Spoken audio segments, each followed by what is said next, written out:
everyone. It's wonderful to see so many of you that have joined us in the chambers tonight for presentations, and perhaps you're here for an agenda item as well. And so we welcome you. We thank you for being here. Mayor Pro Tem, Commissioners, good evening. We'll begin with a word of prayer. Immediately afterwards, we will honor our flags. If you'll pray with me, Lord, thank you for the beautiful day that we've had, the beautiful weather that we've had, the rain that you have sent, Lord. Thank you that you created and you sustain, and we are grateful for your faithfulness. And Lord, we ask that you would lead us to be good stewards of the many blessings you've given us, not the least of which the privilege of being members of this wonderful community. And we want to do a great job being stewards of Clovis. And as these elected officials take up business this evening, I pray for wisdom and guidance that would be pleasing and honoring to you. And Lord, thank you for the many items that we get to celebrate this evening through presentation. And we are especially grateful this evening for Cannon Air Force Base and the amazing partnership that we have with Cannon and AFSOC. And we are grateful to the Taylors and grateful that we get to celebrate them this evening in saying farewell to them. And Lord, I ask these things in the name of Jesus. Amen. If you would, please join me in honoring our country's flag. I pledge allegiance to the flag of the United States of America and to the republic for which it stands, one nation, under God, indivisible, with liberty and justice for all. I salute the flag of the state of New Mexico, the symbol of perfect friendship among united cultures. The meeting is called to order. Ms. Reyes, would you call the roll, please? Commissioner Jones? Here. Commissioner Bryant? Here. Commissioner Casals? Here. Commissioner Porter? Here. Mayor Pro Tem Bryant? Here. Commissioner Garza? Here. Commissioner Rowley? Here. Commissioner Paula? Here. Mayor Morris? Here. Thank you, Ms. Reyes. Next is approval of tonight's agenda. Commissioners, Mayor Pro Tem, unless there are objections to how the agenda has been printed, I will assume your approval.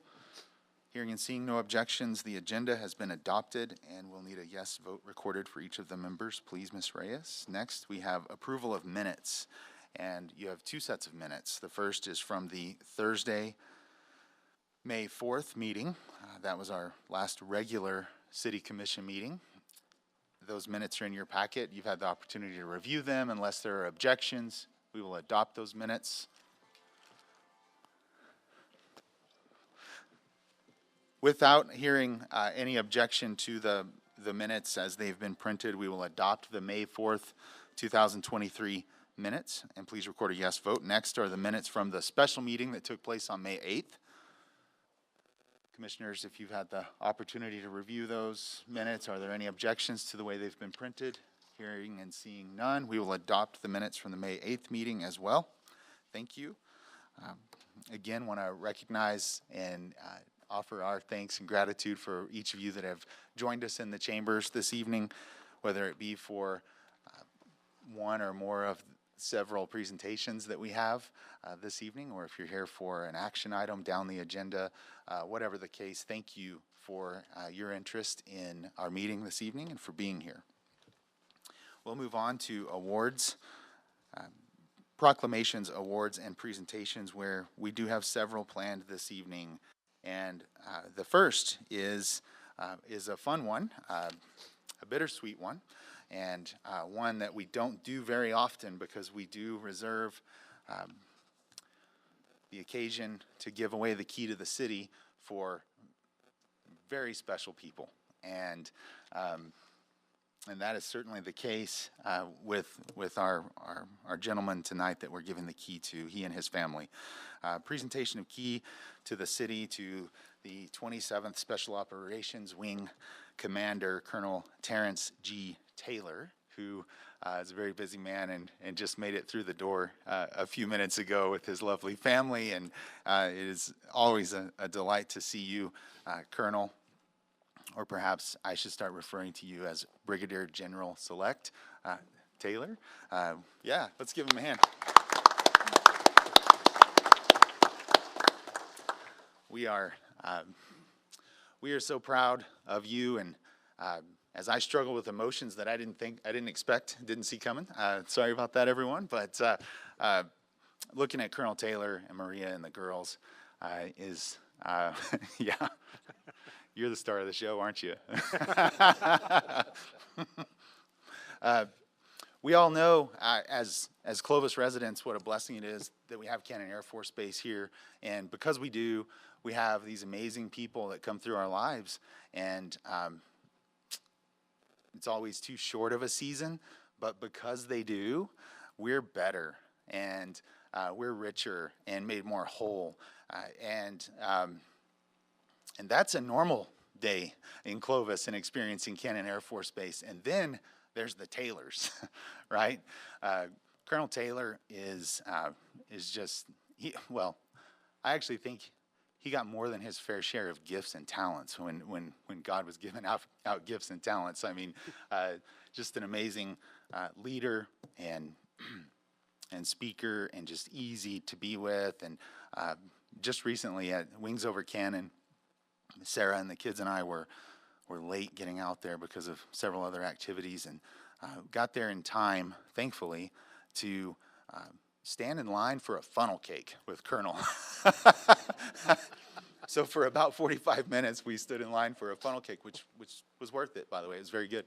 But during that time, it was just a classic example of who he is and how he is, interacting so naturally and easily with the public that was there, with the lowest ranking folks at Cannon, to the visitors that had come in from out of town with the aircraft.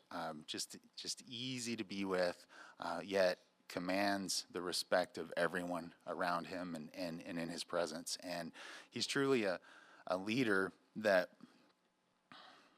it's obvious that people love to follow.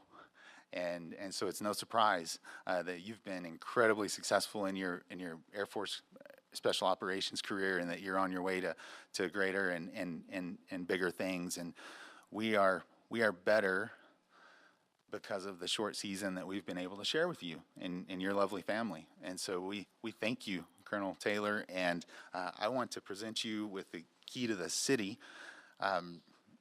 Doing that puts you and your family on the spot a little bit, so I'd like to welcome you, if you would like, to the podium, and I'd allow you the opportunity to say anything that you may like to say, but also give Mayor Pro Tem and these commissioners the opportunity to make any remarks. So Colonel Taylor and Maria, and I'll meet you down there. Maria's going to do the talking. Come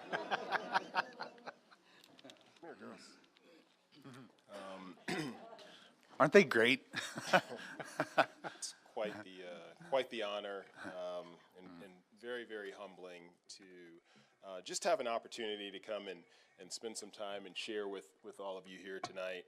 I will tell you that the past couple of years has been both the most rewarding and the most challenging, just because of the scope and span of responsibility. But it is something that we came into excited, and I remember talking to Maria early in the tour here.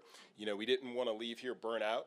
We wanted to leave here, reinvigorated, and we certainly are. And that's due in large part to all of the support that we have here in the local community, from the community leaders to all of the community members, and it's just been an honor and a pleasure to live here, to serve here, and to work here. So I'm very, very it's like you said, bittersweet, I think is a good term, because while we are excited about new opportunities, it's certainly going to be hard to top our experience here at Cannon Air Force Base.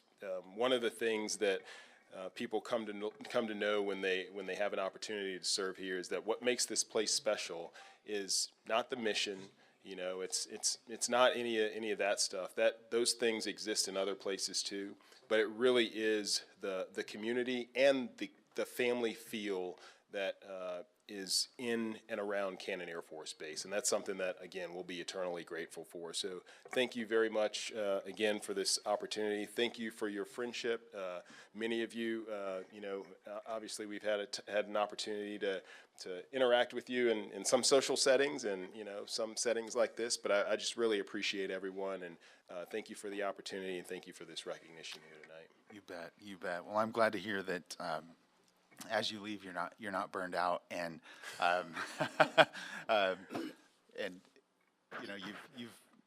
you came in at we were in the middle of COVID and all of those things, but you're just a tremendous leader and just a joy to be around. And one of the things though, just looking at your lovely wife and your daughters, you didn't just come in and command the base, but you became a part of our community and advocates for our community, in particular our schools, as you just jumped in and just participated everywhere right along with all of us. And that's exactly how we hope it would be. But you guys you're truly special. And so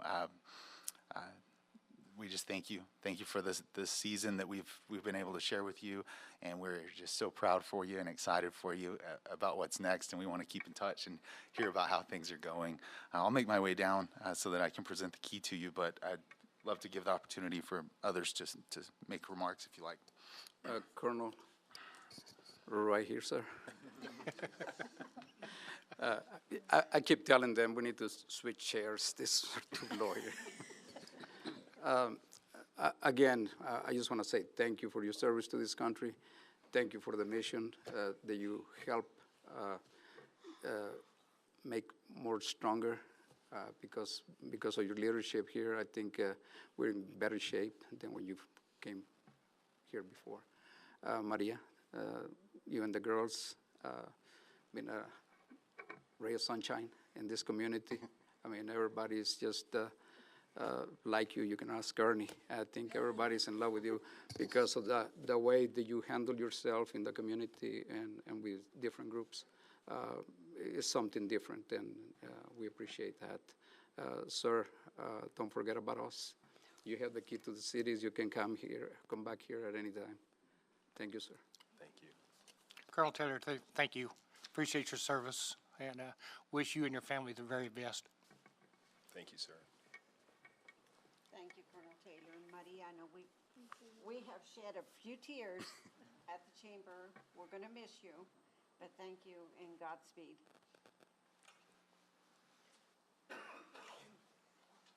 So again, we come over here. We like to do this.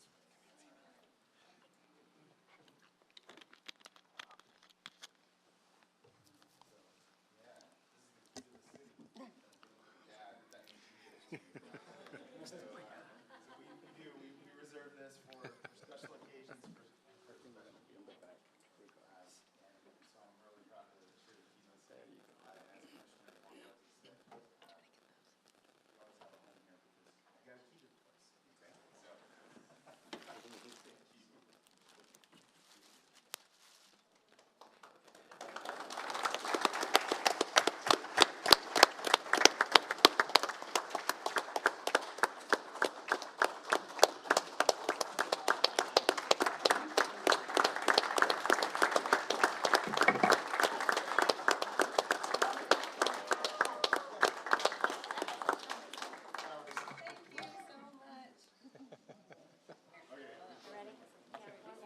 One more.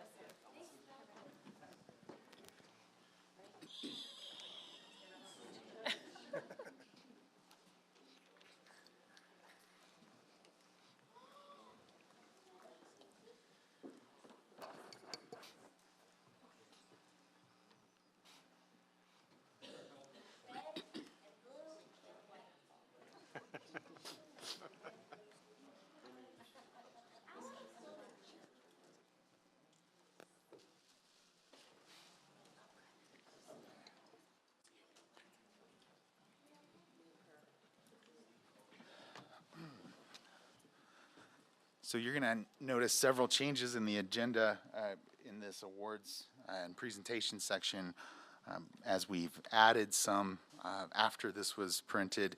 But that second one, I plan to give the key to the city to Chief Master Sergeant Montgomery as well, but she couldn't be here this evening, and so we're going to catch her as she doesn't leave town for a little bit longer. So we have another opportunity or two to catch her on that. So we'll move on to a proclamation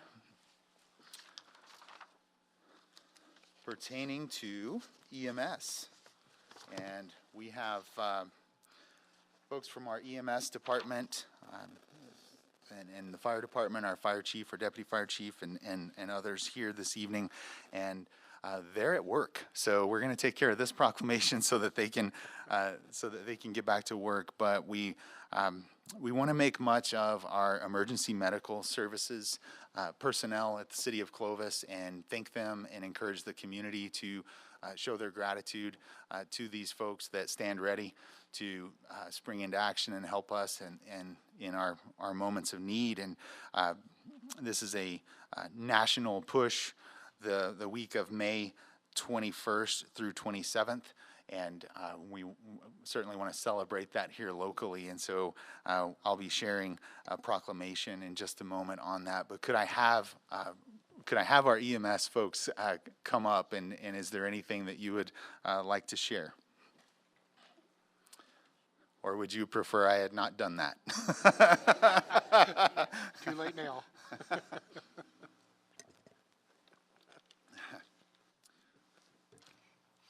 Let's begin by giving these folks a round of applause.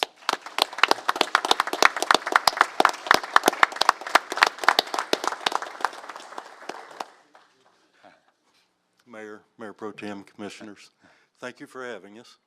As the proclamation says, it's much more than just us. And the rest will hear that directly. So evidently we start young. She wouldn't come up, but Chance's daughter's back there in the corner.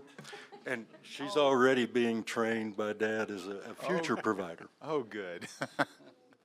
We did get some of the group here, and we appreciate the proclamation, the recognition, and we will get out of here as soon as it's over so that we get back to work. Yes, sir. Understood. Chance? Anything? No, sir. Battalion Chief Chenault is my EMS director. So naturally, he had to be here. Right. I had to be here for him. Faye had to be here also. These are the providers. And down on the end, we have Captain DeMarco, training officer, fire and EMS, Battalion Chief, Chris Elam, and of course, Weldon Kuby, Miss Justine, who is out on the streets here, didn't want to be here tonight because they're so busy, a little shy, along with her partner Chad Healer. That it? I did say you. Yes. I did say you. You did. You said she was here for you, so yeah. Anyways, if you would, please, Mayor. Yes, let's get you all moving on so that you can get back to work. And, you know, truthfully, a proclamation and what I'm about to read is, I hope, just get some attention, makes the paper, Grant, all of those kinds of things, just to encourage the public to consider just how important you all are and what you do is to each of us in our daily lives. And we go about without a care because somewhere in the back of our minds we know that you're there for us if something happens. And so we're grateful for that. And this proclamation, as nice as it is, comes up short. We need to do more than proclamations in order to express our gratitude because you do so much for us. But even so, proclamation, whereas emergency medical services is a vital public service, and whereas members of the emergency medical services teams are ready to provide life-saving care to those in need 24 hours a day, 7 days a week, and whereas access to quality emergency care dramatically improves the survival and recovery rate of those who experience sudden illnesses or injury, and whereas emergency medical services has grown to fill a gap by providing important out-of-hospital care, including preventative medicine, follow-up care, and access to telemedicine, and whereas the emergency medical services system consists of first responders, emergency medical technicians, paramedics, emergency medical dispatchers, firefighters, police officers, educators, administrators, pre-hospital nurses, emergency physicians, trained members of the public, and other out-of-hospital medical care providers. And whereas the members of the emergency medical services teams, whether career or volunteer, engage in thousands of hours of specialized training and continuing education to enhance their life-saving skills. And whereas it is appropriate to recognize the value and the accomplishments of emergency medical services providers by designating Emergency Medical Services Week with the theme EMS, where emergency care begins. Now, therefore, I, Mike Morris, Mayor of Clovis, and on behalf of the Commission, do hereby declare the week of May 21st through 27th as Emergency Medical Services Week in the city of Clovis.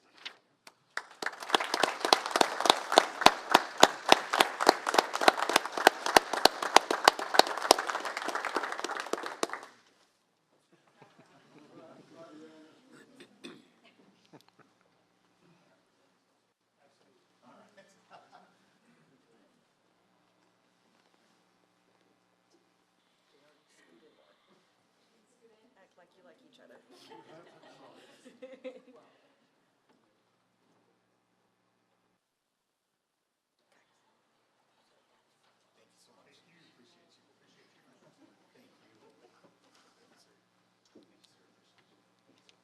Thank you all.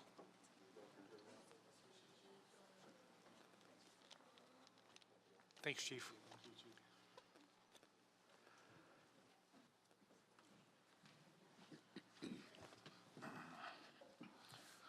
Okay, there. Next, I would like to, are we going to, for the Memorial Day proclamation, which we are going to offer a proclamation for that, would we like to have Mr. Montano come up and share with us about the Memorial Day activities? Or would we like to have from the Elks Club, the Exalted Ruler, Mr. Martinez? Or both, perhaps? There you go.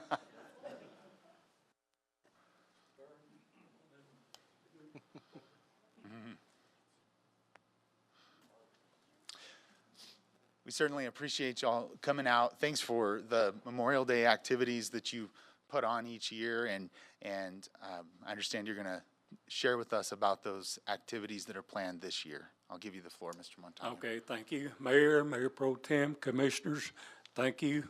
Thank you for all you do. And Memorial Day coming up on the 27th, we will go out and put flags on all graves, veteran graves, at Lawn Haven and Mission Garden. So we'll kick that off. And then on Memorial Day, I'll let Vern Lewis, he's the commander of the Joint Veteran Council. Thank you, John. Thank you, Mayor and Commissioners. On behalf of the Joint Veterans Council, which includes both VFWs, both American Legions, the Elks, the DAV, we do a lot of help and around this community. We were put in a big bind during COVID, and we were closed for a total of 26 months. But anyway, the Elks Club is running the program out of the cemetery at Llano Estacado this year. So I'd like to turn it over to him. But first, we need volunteers to put out over 2,000 flags. So if you're free and feel, 8 a.m. at both cemeteries. Thank you. Thank you. Ladies and gentlemen, I'm Valentino Martinez. So for Memorial Day, what we're going to be doing is we'll do the service at 12 o'clock. We have multiple guest speakers, including the mayor, a U.S. Congresswoman's representative will be here, and a few other guest speakers. We'd like for all the organizations, the nonprofit organizations are going to be there holding their flags in the circle over there at Lawn Haven, representing their colors for all their organizations. The Elks Lodge will be opening from 1 o'clock to 5 o'clock, open to the public. We'll be feeding all veterans and active duty members and their families free of charge for the whole city of Clovis and Cannon Air Force Base. So all of them are welcome to come out. Benders and Dragging Main will be providing tents out there for everybody to be in the shade during the service. And then we also have we did not get his name, but he's one of the guys that rents out the bouncy houses. He'll be providing all the chairs out there for everybody to be able to sit comfortable and stand or whichever they want to do. We will have a couple of youth organizations out there helping us also during the event and also at the Elks Lodge providing the meal for everybody. And we would love to invite all of you guys to come out there. It'd be an honor to have all of our city leaders out there during Memorial Day, just to show all of Clovis that everybody's there. And thank you. Sounds great. Thank you for that, and thanks for giving us all that opportunity to observe Memorial Day in that way, and appreciate you being here this evening. I'll share the proclamation. Proclamation, whereas since our nation's founding, America's sons and daughters have given their lives in service to our country. They departed our world as heroes and gave their lives for a cause greater than themselves. And whereas we pay tribute to those who have paid the ultimate price to defend the United States and the principles upon which America was founded for Memorial Day and D-Day. And whereas today Americans from all backgrounds and corners of our country serve with valor, courage, and distinction in the United States Armed Forces, they stand shoulder to shoulder with the giants of our nation's history, writing their own chapter in the American story. To many of today's warriors know what it means to lose a friend too soon, and all our service members and their families understand the true meaning of sacrifice. And whereas this Memorial Day, we will express our deepest appreciation to the men and women in uniform who gave their last full measure of devotion so that we might live in freedom. We cherish their memory and pray for the peace for which they laid down their lives. We mourn with their families and friends of those who we have lost, and we hope they find comfort in knowing their loved ones died with honor. We ask for God's grace to protect those fighting in distant lands, and we renew our promise to support our troops, their families, and our veterans. Their unwavering devotion inspires us all. They are the best of America. Now, therefore, I, Mike Morris, Mayor of Clovis, and on behalf of the Commission, do hereby proclaim May 29th, 2023 as Memorial Day in the city of Clovis, and I call upon all citizens and civic organizations to recognize those who have gone before to ensure our peace, freedom, and security.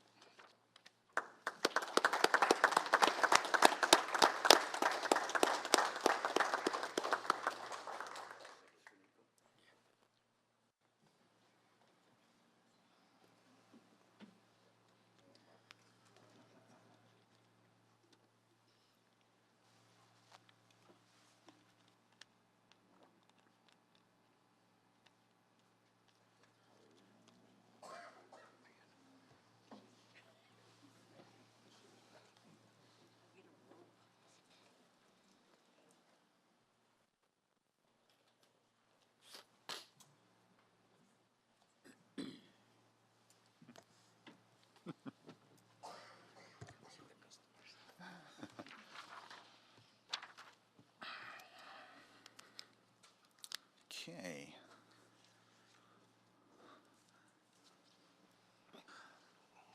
I believe lastly, under presentations, we do have the proclamation pertaining to National Mental Health Awareness Month. And did we have someone here from, yes, hi. Would you please come and let's get acquainted, and I'd love to present the proclamation to you on behalf of the mental health provider community. Thank you. I'm Lacey Keith. I am Clinical Programs Director at Mental Health Resources, and we are so grateful to receive this proclamation. I do want to also say that we are just one piece of the puzzle. We have, Clovis and Portales are so blessed to be able to have so many mental health providers in our area, and we want to make sure that those individuals are also recognized. Thank you for pointing that out, Ms. Keith, and the the little bit that I've learned about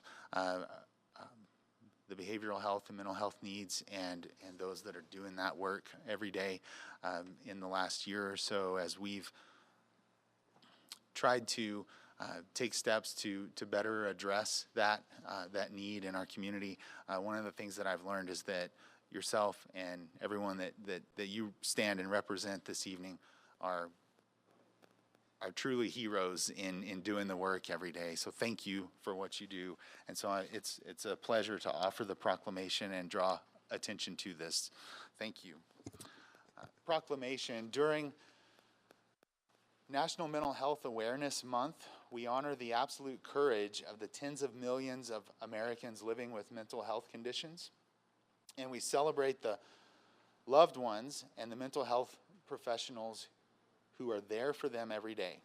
And whereas treatment for mental health conditions work and there is no shame in seeking it, together we will keep fighting to get everyone access to the care that they need to live full and happy lives. And whereas the United States has long faced a shortage of mental health providers, and the Clovis area community is working diligently to assist in encouraging expanded training opportunities for mental health providers in our area, and whereas last year the 988 National Suicide and Crisis Lifeline was launched so that anyone in the midst of crisis can receive life-saving confidential help right away.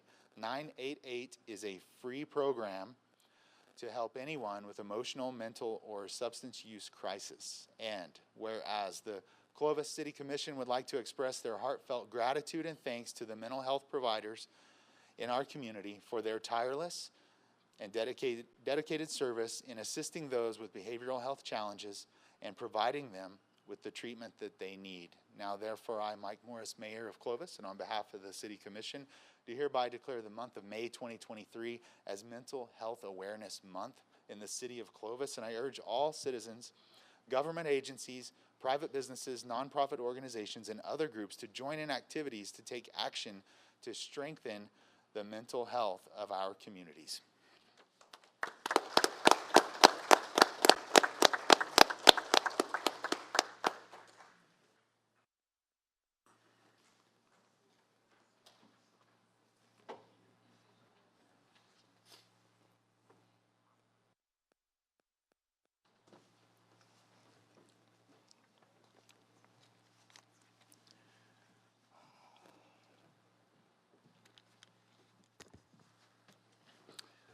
Mayor Pro Tem and Commissioners, I just want to mention that earlier in the week, I'm not going to read them out here, but there were a couple of other proclamations that I did out in the community. One, an important one, it's National Police Week across our country, and we wanted to recognize that and express our gratitude to the Clovis Police Department. So on Monday, I went over and met with Chief Rice and several members of the CPD out on the front steps of Clovis Police Department and offered a proclamation proclaiming it Police Week in our city, as well as on the 15th of May, which was Monday, recognizing Peace Officer Memorial Day. So recognizing those that have given their lives in service as peace officers. In addition to that, yesterday, I believe it was, we had the nonagenarian. How about that, everyone? We had the nonagenarian tea over at the Senior Center, and I offered the proclamation there, which I believe I shared at the last commission meeting as well. With that, we will move out of presentations and into receipts of petitions and communications. We have several planned communications here this evening. The first is introduction of Mr. Gary Johnson as CATS Director, and Mr. Howalt is going to share with us about this. Good evening, Mayor, Mayor Pro Tem, and Commissioners. While last regularly scheduled City Commission meeting, we said farewell to our first CATS Director, Mary Lou. This evening, we get to say welcome to our second CATS Director, Mr. Gary Johnson.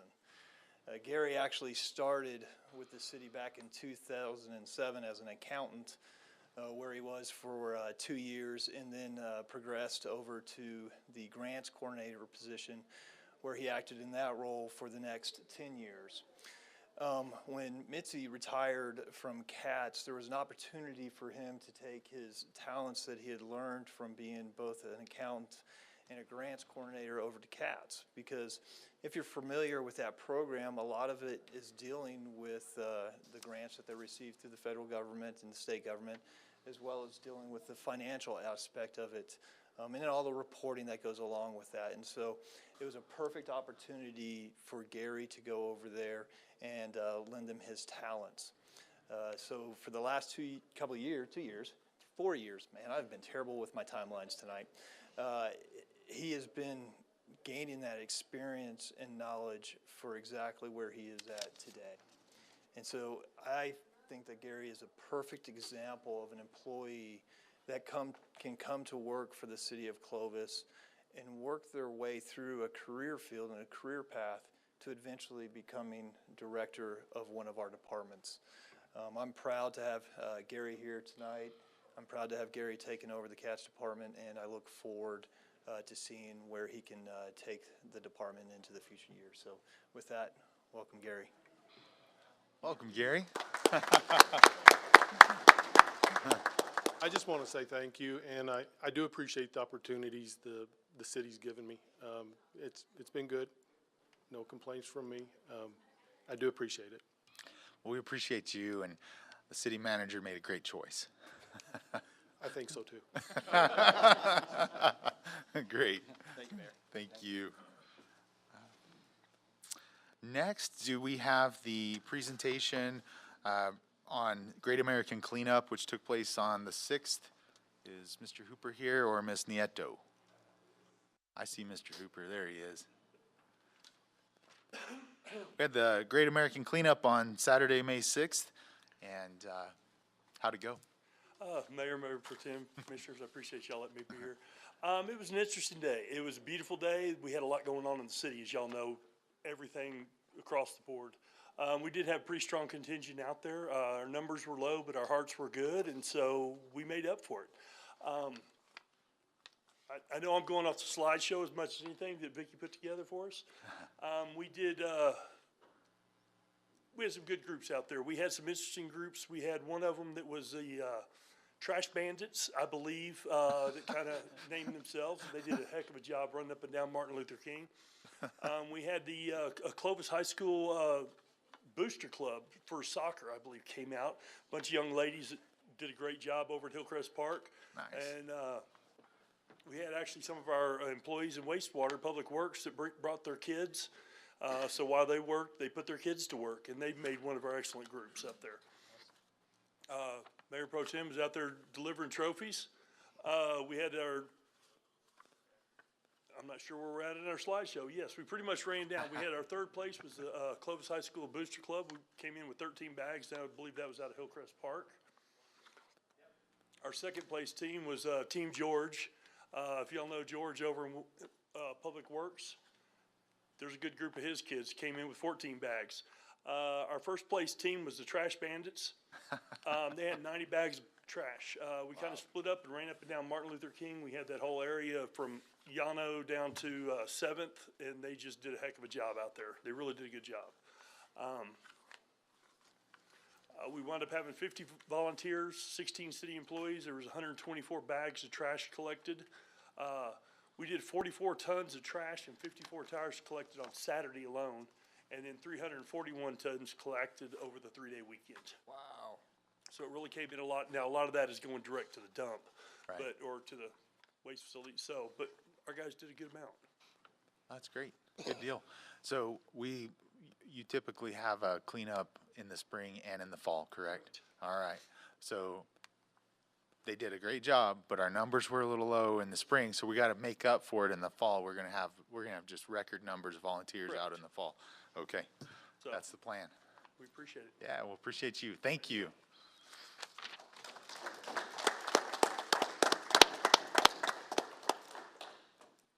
Mr. Lechner, did you have someone you want to introduce? We have our zoo director, Damian Lechner, with a presentation. Mayor Pro Tem and Commissioners, I just want to take a few seconds of your time to introduce our zoo curator, Stephanie Chavez. We did a nationwide search to find previous zoo talent to forward the mission of the zoo, to further get us ready for accreditation, modernize the zoo a little bit like that. And I think we did find the right person. She hit the ground running on her very first day. She's already improved our enrichment programs, our keeper reports, and our animal diets already. And she's only been here 3 weeks. So Nice. we have lots of things to look forward to. And I don't know if you have something to say. Well, welcome, Ms. Chavez. Hi, thank you. I'm so excited to be here. Like he said, I'm Stephanie Chavez. I'm from El Paso, Texas, so not far from here. I have a master's degree in wildlife conservation and management. I'm on the board of directors for Frontera Land Alliance, so I want to preserve the Chihuahuan Desert. And so, yeah, I'm super excited to be here. I have lots of plans for the zoo and for the team, and we're going to bring in lots of animals. So we're really excited about that. And I just want to thank you so much for letting me speak today. You bet. Well, welcome to Clovis and welcome to the team. Thank you so much. I love the city. It's absolutely beautiful. Thank you.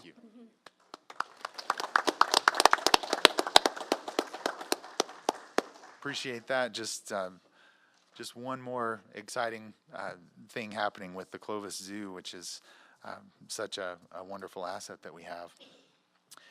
Next, we have Mr. Noah Nicely with Presbyterian and Plains Regional Medical Center with a communication this evening, and also in attendance with us is the president of the hospital board, is Mr. Lonnie Leslie, as well as board member Mr. Paul Ellis. But Mr. Nicely, thank you for being here. Yeah, and we'll thanks give you the for floor. having me.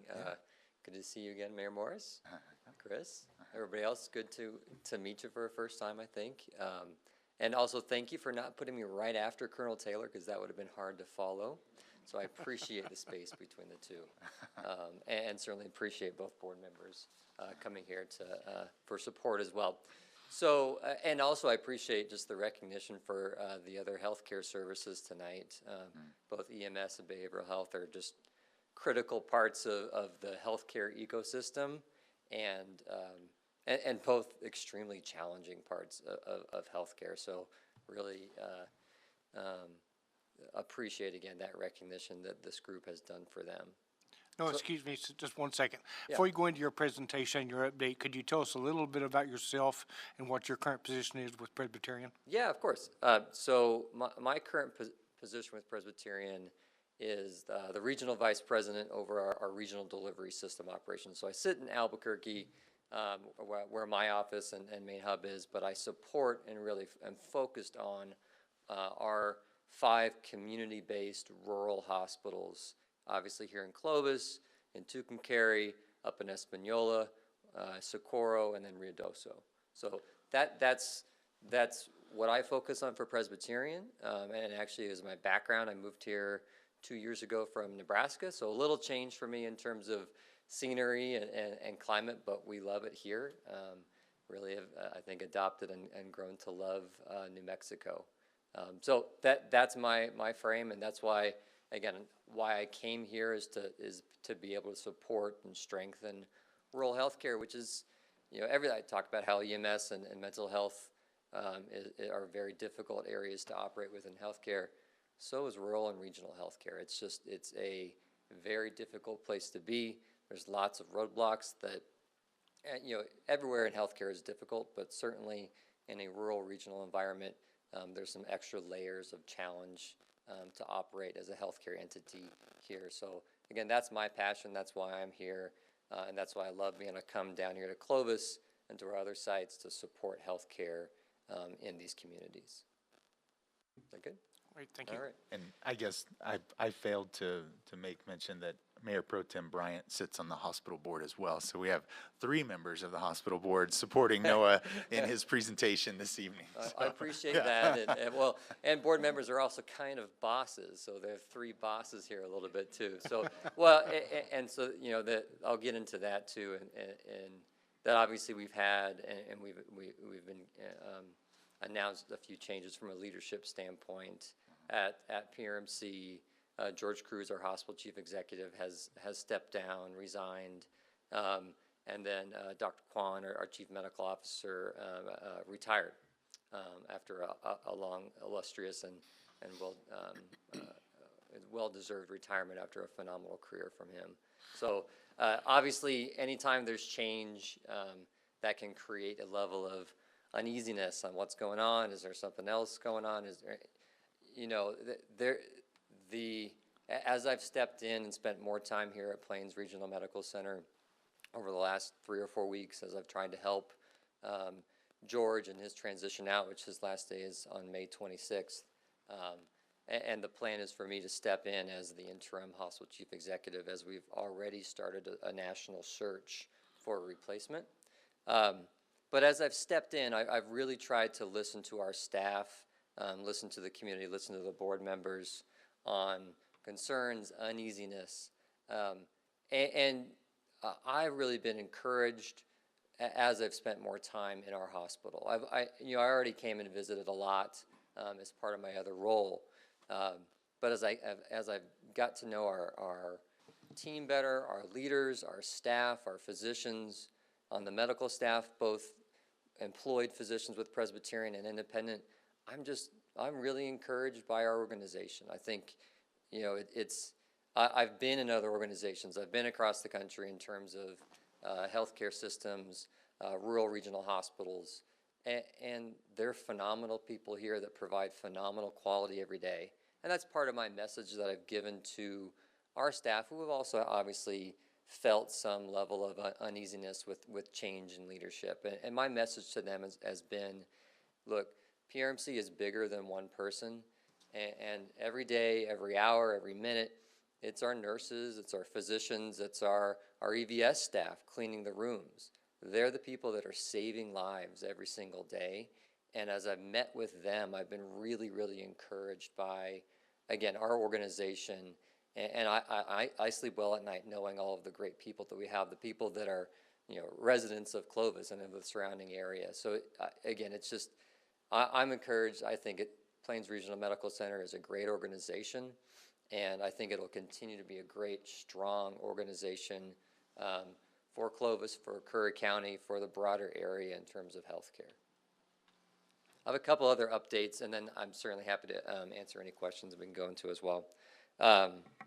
So I mentioned really quick on the hospital chief executive. So again, that'll be a national search, and I'm encouraged by actually the position was posted and started to recruit about 4 or 5 days ago, and I already have probably 5 or 6 or 7 strong candidates that have hospital executive experience. So again, I'm encouraged about the interest there. Again, we'll go through a really thorough process of vetting each of those candidates, obviously in partnership with the board. And we'll try to move very quickly in getting to a replacement, but we'll also make sure that that person is a good fit for the organization, a good fit for the community. So it's not something that we'll just jump on right away. It'll be something that'll be a smart, diligent, purposeful process in terms of getting to that new leader. Other than that, the organization, I think, again, continues to be strong in a lot of other ways. We have phenomenal surgeons and continue to do a lot of surgery in general surgery, orthopedics, urology, OBGYN surgery.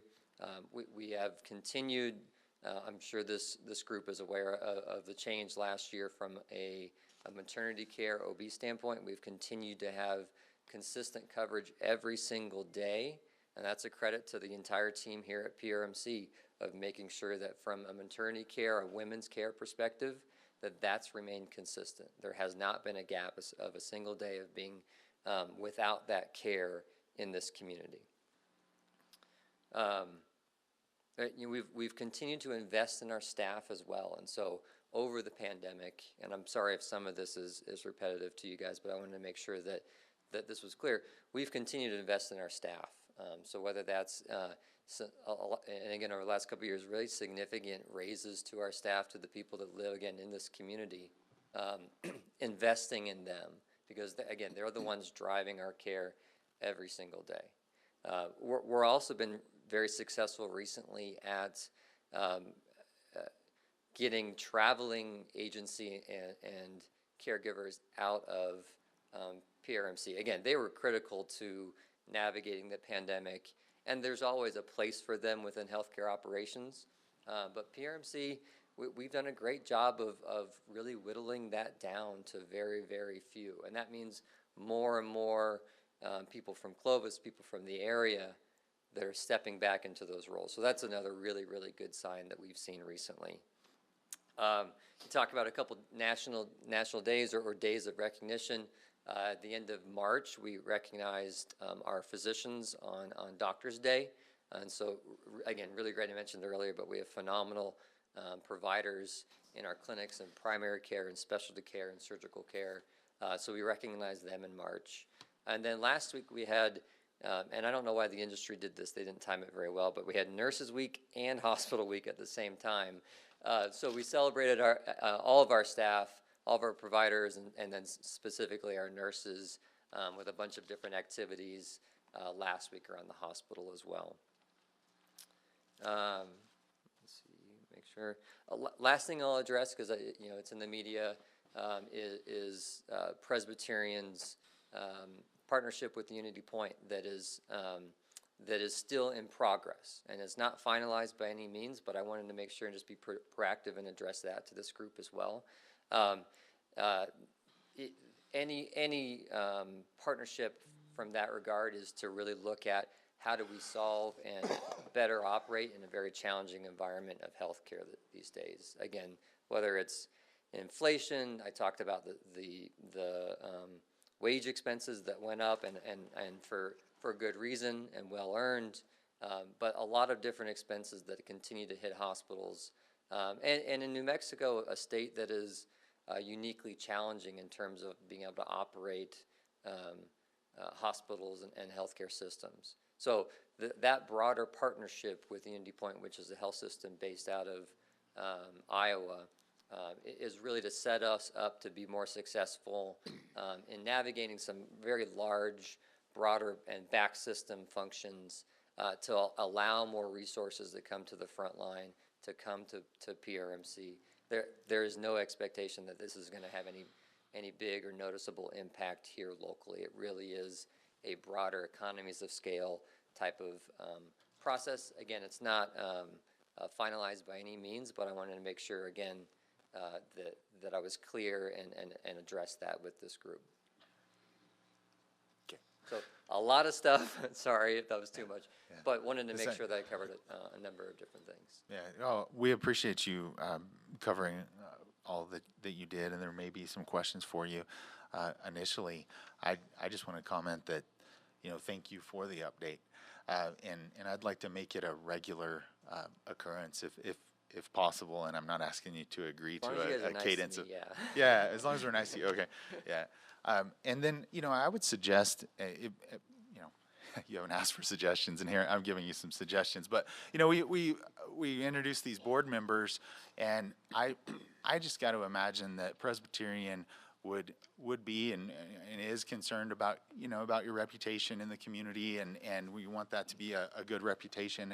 But in the absence of information, sometimes in the absence of good information, sometimes I think the community can start to assume the worst about the leadership changes, for example, or about what's going on with OBGYN and all of those kinds of things. And I would just encourage you to create a culture, if you don't already have it, where this board is really relevant to what's happening, because these folks can come and tell your story, whether it be here at the city commission or the county commission or wherever these board members are coming in from, and they're your ambassadors in the community. And then past that, I just wondered what you might have to say about, we've been looking at healthcare access quite a bit lately, and I know that's just all you, that's your world, and you know exactly what the struggles are. Not that we have to go through them this evening, but I would love to sit with you and maybe your board members and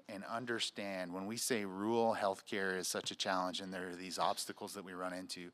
I get that it may be that somebody that's gone through medical school and taken on a ton of debt and all those kinds of things, if they're not from a rural area, maybe they don't want to move to Clovis, New Mexico. Maybe they want to live in a metro area, and that alone may be a challenge in getting doctors to come. But anyway, not to drone on too much, but I would like to understand what those obstacles are, and if it's reform in state statute, if it's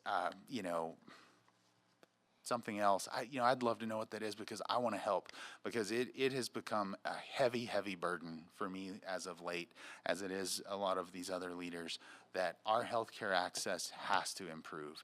And I get that rural healthcare is a challenge, but we've got to find a way to get through it.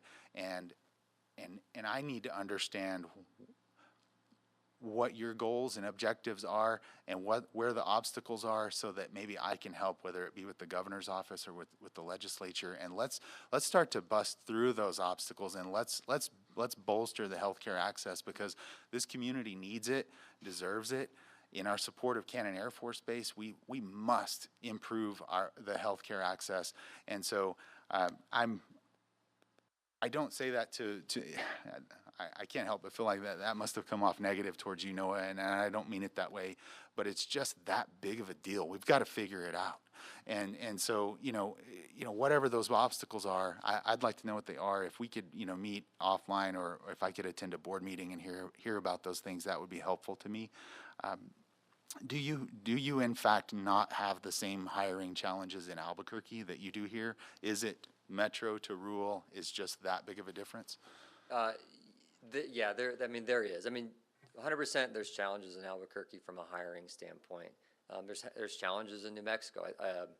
Don't quote me on this, because I heard this secondhand, but I think New Mexico is first, second, or third worst in the country in terms of physicians per capita, for example. And so it's not just in rural that it's challenged. It's across the board. But then you tag that along with some of the challenges in rural, and that, yeah, if you have somebody that grew up in Dallas, Texas, and has never been to Clovis, New Mexico, it might be hard for them to see the beauty in Clovis, New Mexico. And so, part of what we're trying to do too, through Presbyterian and broader even in the state, in partnership with the Hospital Association, is growing our own, because that's where you can really get people to come back and be here long term too. Because again, you can also, there's lots of strategies to maybe get people here. Student loan repayment. You can get somebody here for 3 years, but then they may turn over right away too. So yeah, there is extra challenge here compared to what it looks like in Albuquerque, for sure. Right. And I think to your first point too, and this would be a commitment for me and from the hospital executive that the board and I hire, we will commit to being better communicators in terms of where we're at, whether it's coming to meetings like this, whether it's offline discussions consistently. I think there's always opportunity, and obviously clearly here opportunity to communicate better in terms of where we're at, and I think then also as part of that, just the partnership on strengthening healthcare, in the community, through PRMC, in partnership with PRMC, independent of PRMC. I think, we're committed to, and I'm happy to be a part of that conversation, no matter, where that kind of leads in terms of, again, resources that come through us, through our providers, through our hospital, or otherwise. And so I think we need to ensure that we are, and I think we've tried to, from what I've heard, but moving forward, I'll ensure that we are good partners just in terms of engagement on healthcare, because I understand the critical nature of having resources here and having specialists here and having that stuff here, both for, specifically for our community members, but obviously for the members and service members at Clovis or Cannon Air Force Base as well. So 100% agree with you on that, and we'll be good partners in terms of having that conversation for sure. Glad you used the word partners, because that's what we are, and that's what we have to be. And obviously we want to see PRMC and Presbyterian be, just wildly successful in Clovis, and truly, build out a robust healthcare offering that serves the region. And so I want to partner with you in that and in whatever that involves, and to the extent I can help, I want to, because it's so serious. But thank you for that. Was there a question here? Yes, Commissioner Paula? No, I have a question for you. Yeah. We have had at several meetings lately, several women standing exactly where you are right now that have been upset over finding timely obstetric care since you have taken over and created a new division there. And I know you said that there has never been a day without continuity of care, but can you speak a little to just the general appointments, and are women able to get appointments in a timely manner, especially with obstetric care? Yeah, I probably can't speak in full specifics. I can speak to the fact that I know that we're not where we need to be in terms of fully staffed, especially on an outpatient clinic side. That's what we're working towards. We have a couple providers that aren't here yet, but are coming this summer from an APC standpoint, from a mid-level provider standpoint, that will help with some of that access to care. So we're continually doing that. And then also, and I don't want to get into too many specifics, but we're shaking every tree in terms of finding the best way to solidify and grow OBGYN access here in Clovis. I spoke to the challenges in rural healthcare, and maternity access, OBGYN access is top across the country. I mean, there's unfortunately more and more hospitals closing their OB departments, and that's not where we're headed by any means. Most of those are happening because of low numbers and not enough numbers to support and attract and recruit physicians, OB physicians that come there. That's not the case here. It's still just a challenging environment to bring a whole practice of providers all at once when you had that turnover. So again, the access piece is, I acknowledge, not where it needs to be, but it is growing, it is improving, and we're committed to spending the resources necessary to continue to stabilize that. Thanks, Commissioner Paula. Any other questions or comments? I'm glad you addressed the OBGYN. I think that's really important. When Women's Medical Center closed, there was really a lot of issues going on that, people weren't aware that we could take care of things.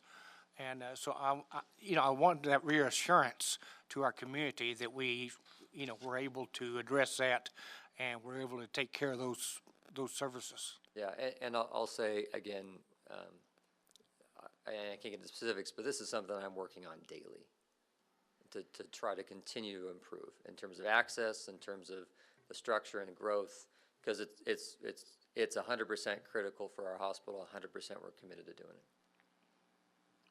Sounds great. Thanks for that. Any other comments or questions?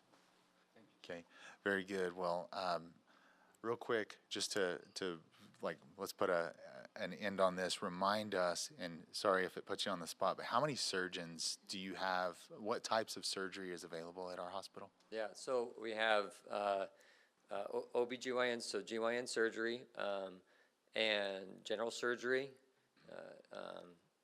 some GI surgery, orthopedic surgery, and urologic surgery.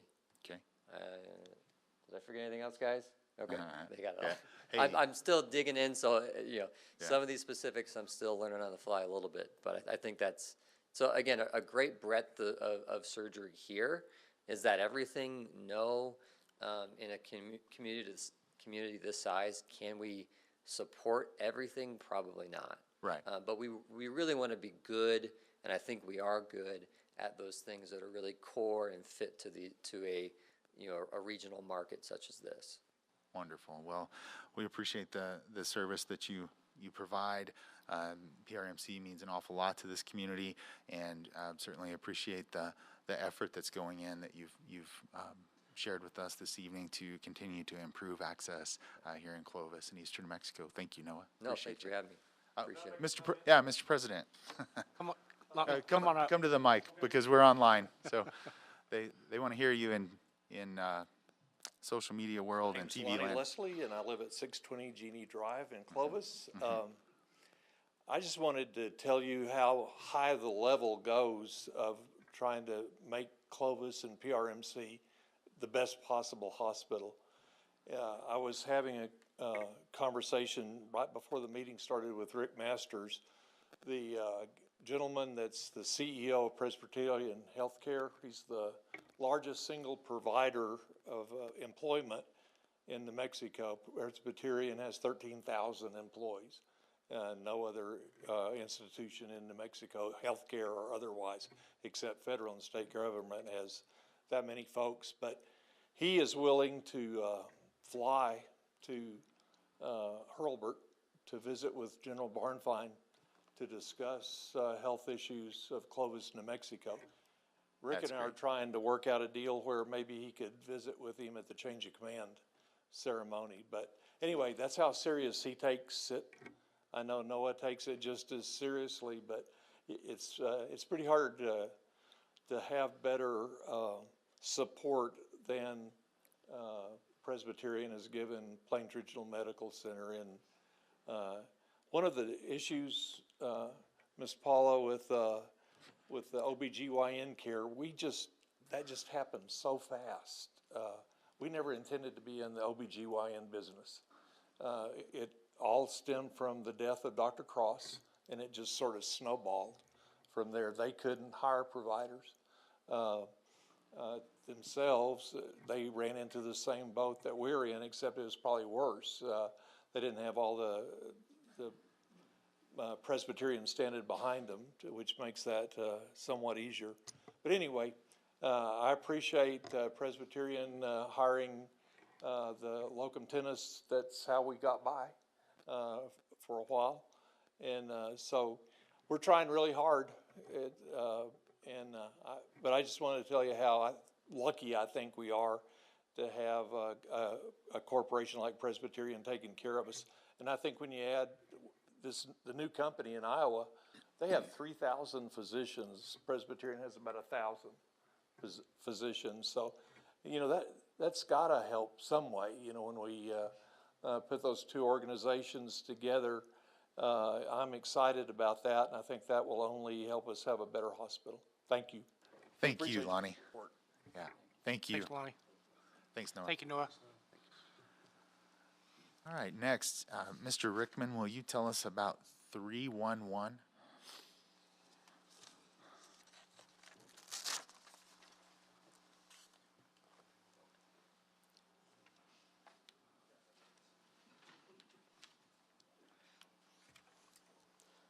Let me share my screen one moment.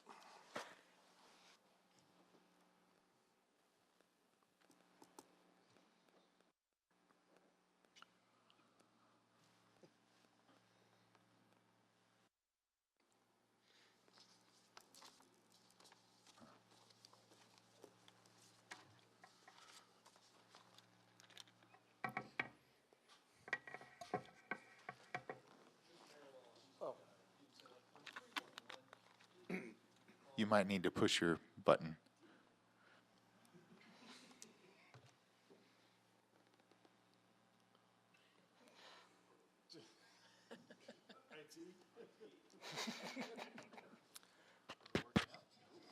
Maybe a loaner mic.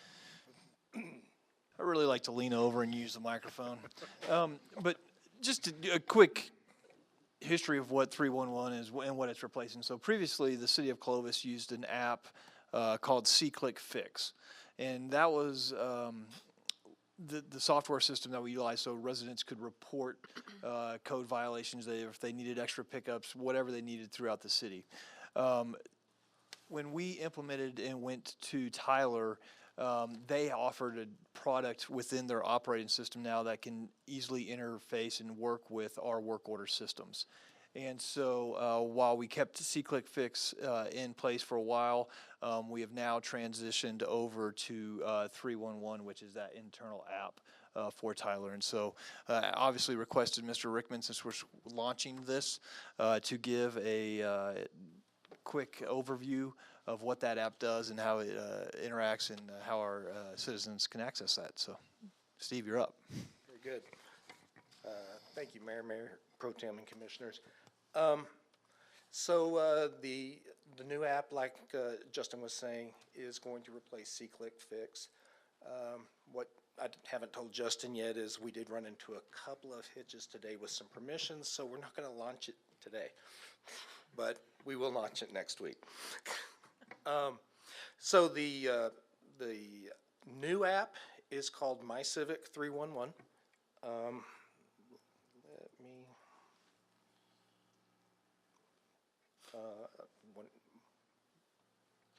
I'm not sharing my screen, or it's not being, oh, there it is.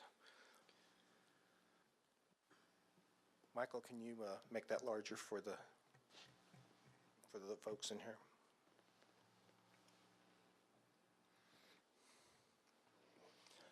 While he's doing that,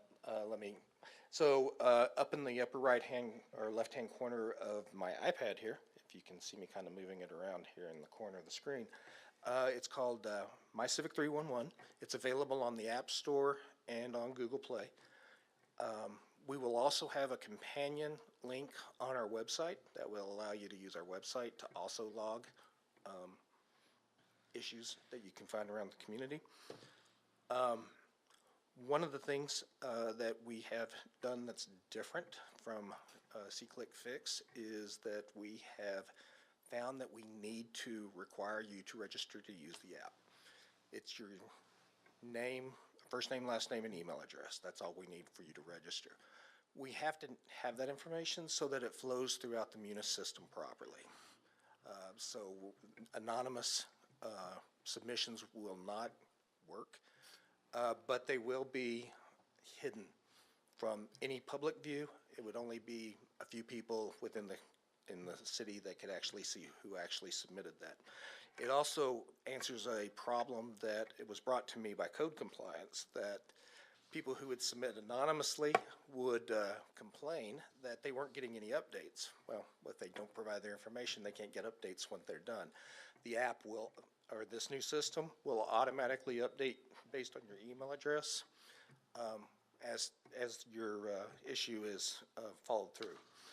So, for a quick demo, I'm going to launch this app here. When you get to this first screen, you're going to select your city. You can just simply type Clovis. It will pop up, Clovis, New Mexico, or City of Clovis, New Mexico, and bring you into the app. So this is what the app looks like. We have three options on our app of creating a new request, the city directory, and Nixle alerts. A couple of things I want to point out from the app is in the upper left-hand corner, there's a phone icon. That phone will call City Hall if you just want to call directly. In the left-hand corner, or excuse me, the right-hand corner, there is a menu option where you can change cities for whatever reason if you would want to do that. You can look at your profile. It also has a city contact where you can get to the website and directions and make a call. And also has all the menu options down here as well. In the center of the app on the left-hand side, you see the city, the name of the city, the date and day, and the weather. Now, this app can be customized, and we can do all sorts of different templates. This one seemed to be a nice one that worked well for us. So chose a couple of things. I'm going to kind of go backwards a little bit.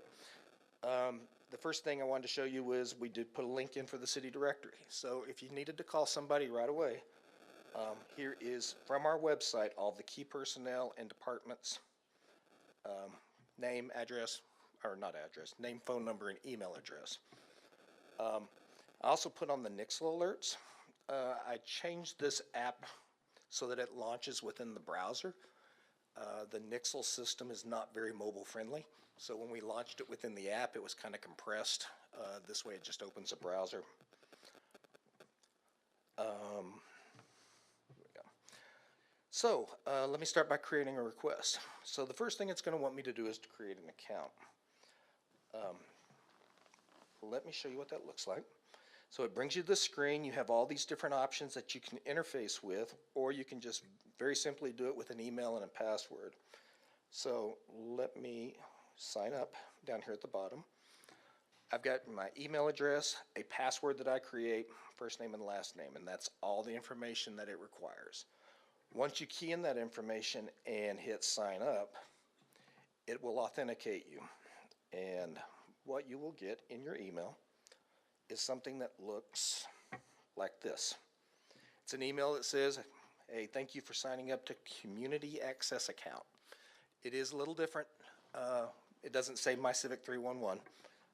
But when you hit activate account, then it will allow you to log into the app and proceed. Let me bring that back up. So let me just sign in.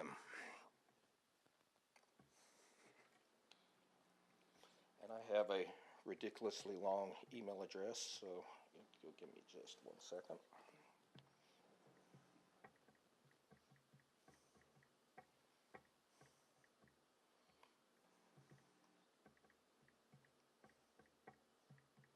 We can't see the password, can you?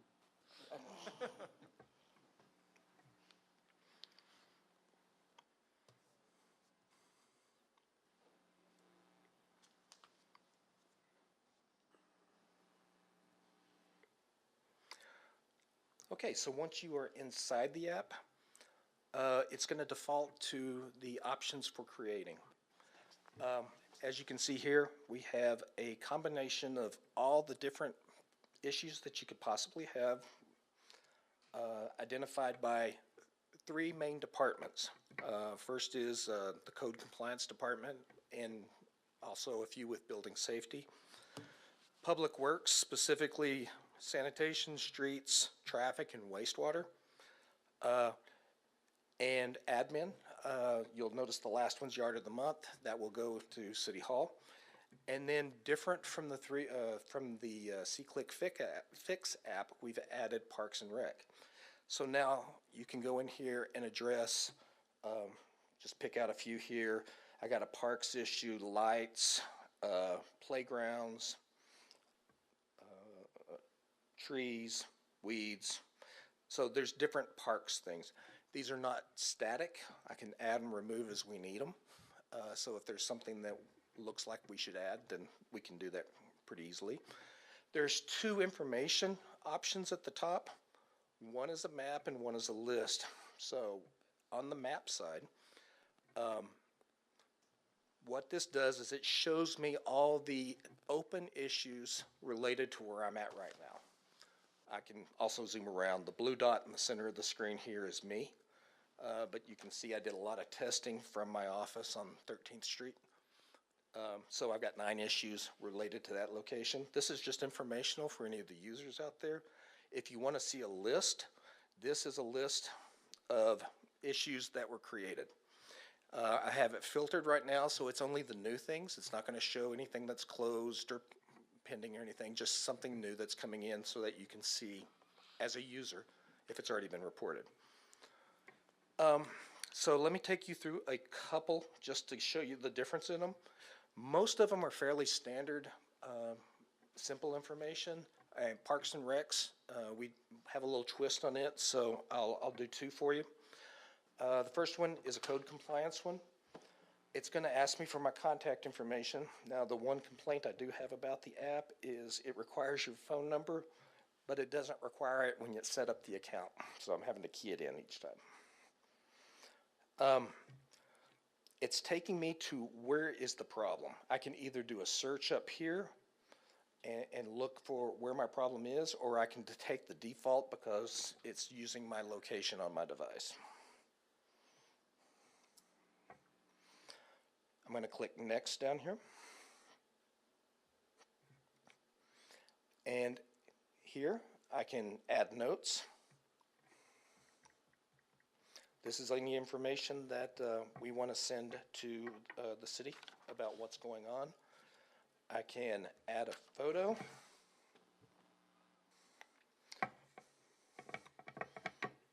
And that photo will go in with the app. When you look at it in history, you'll actually be able to see our mayor's face. And we're going to submit.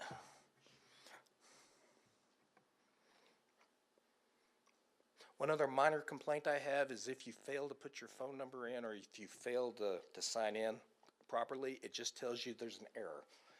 Leanne experienced this during our testing. It doesn't tell you why there's an error. So if you get an error, it's probably because you need contact information. And finish. And that report is done. That report is now in the system. It is moved from our 311 system into Intergov, which is where Code Compliance does their work. And that work is the same work they're doing today. They are manually keying into Intergov today, all of their code compliance. This just saves them a step of having to create the issue. One more to show you. Where is it? Playgrounds. So this is a park issue.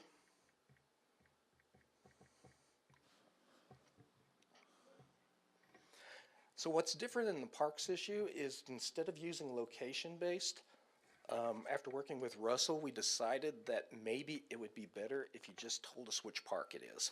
So we've listed all of our parks in here that you can say, okay, it's at Goodwin Trails, and then you may say northeast corner.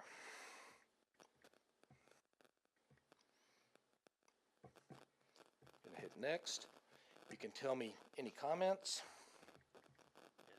take pictures, add anything that you need to, and click done.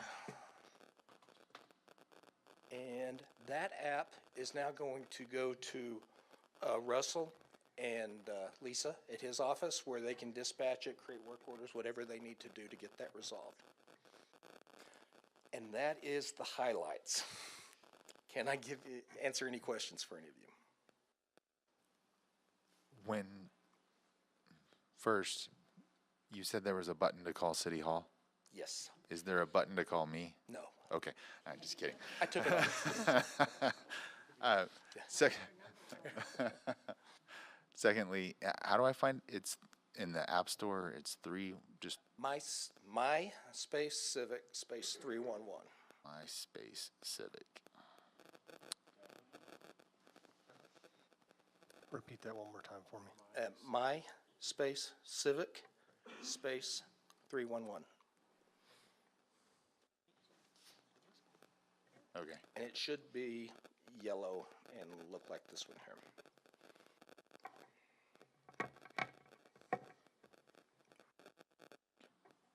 Okay. I see it. Got it? Great. Yeah. Any questions for Mr. Rickman? I think I just have one.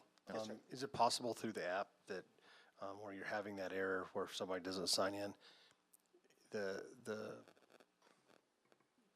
provider for the app, can they make that adjustment? Is that something that you can send into development? I'm not sure. It is a Tyler product, and it seems reasonable we can do that. As with most software vendors, they'll put it on a list of future development. So, but I can talk to our guys and tell them that it was just real recently that we discovered how that was working, and I haven't had too much of a conversation with them since then, but. Thank you. But yeah, we can do something like that, at least request it. Okay. Any other questions for Mr. Rickman? Very good. Well, thanks for showing that to us. I think that's a great tool. Thanks, sirs.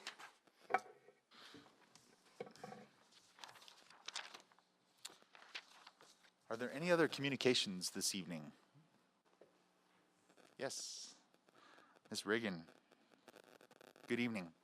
Hello, Barbara Riggin, Senior Services Director. We're very excited to share with you some information about an upcoming event. So we are partnering with Adult Protective Services, and they are recognizing the month of June as Adult Abuse Awareness Month. So they're going to be hosting a walk and health fair at the Friendship Senior Center starting at 9 o'clock that morning on Monday, June 5th. And there will be various vendors there, different organizations. PRMC will be doing blood pressure checks. We will have mental health resources there. retirement ranch, community home care, and the list goes on. And I've almost talked them into bringing donuts for the health fair, so I'm working on it. But yes, if the public would like to come out and join us, we're going to have lots of information, senior-related stuff. Again, that's on Monday, June 5th, starting at 9 a.m. Wonderful. Well, thank you for that. Thank you. Looking forward to that event. Any other communication this evening? Mr. Muse. You've waited patiently through a lot. Good to see you, Mr. Muse. Good evening. It's good to see you all. Thank you, Mayor Pro Tem and Commissioners. I have the same attitude I had when I came before, that I'm sick and tired of being canceled by the Socialist Progressive Democrats. The flag is down, and much to my chagrin and a lot of other people. I've gotten tremendous support from the community, from some elected officials, some prominent people in the state, and I'm grateful for that and appreciate it. The sign code was not enforced when I put the sign up. The sign went up in 20 because in 16 all of the Trump signs were defaced, stolen, obscenities written on them, and so I decided in 20 that I would make it more difficult for them to do it. That's why I put the flag and the tree and the sign. The sign ordinance is very cumbersome. When I go to inspections and tell them I want to do this, I want to do that, they can't give me clear answers. It jumps around. One provision says one thing, another provision says another, and I can't get clear answers. I'm going to put up a flagpole that I hope meets all the specifications, and I'm going to put up a sign that meets all the specifications, and go forward with that. I believe that when the sign code was written, that I was specifically targeted, and I'll always believe that because I know the backstory. Y'all don't know. I think that Mayor, I think your plan to clean up Clovis is good. I think that the way the code is written, it's oppressive to a lot of businesses. I think there's a lot of small businesses that are really struggling because of their lack of visibility and not being in a position where they can put up a sign. I think that the sign code may drive some business out of Clovis, some major employers, and I hate for that to happen.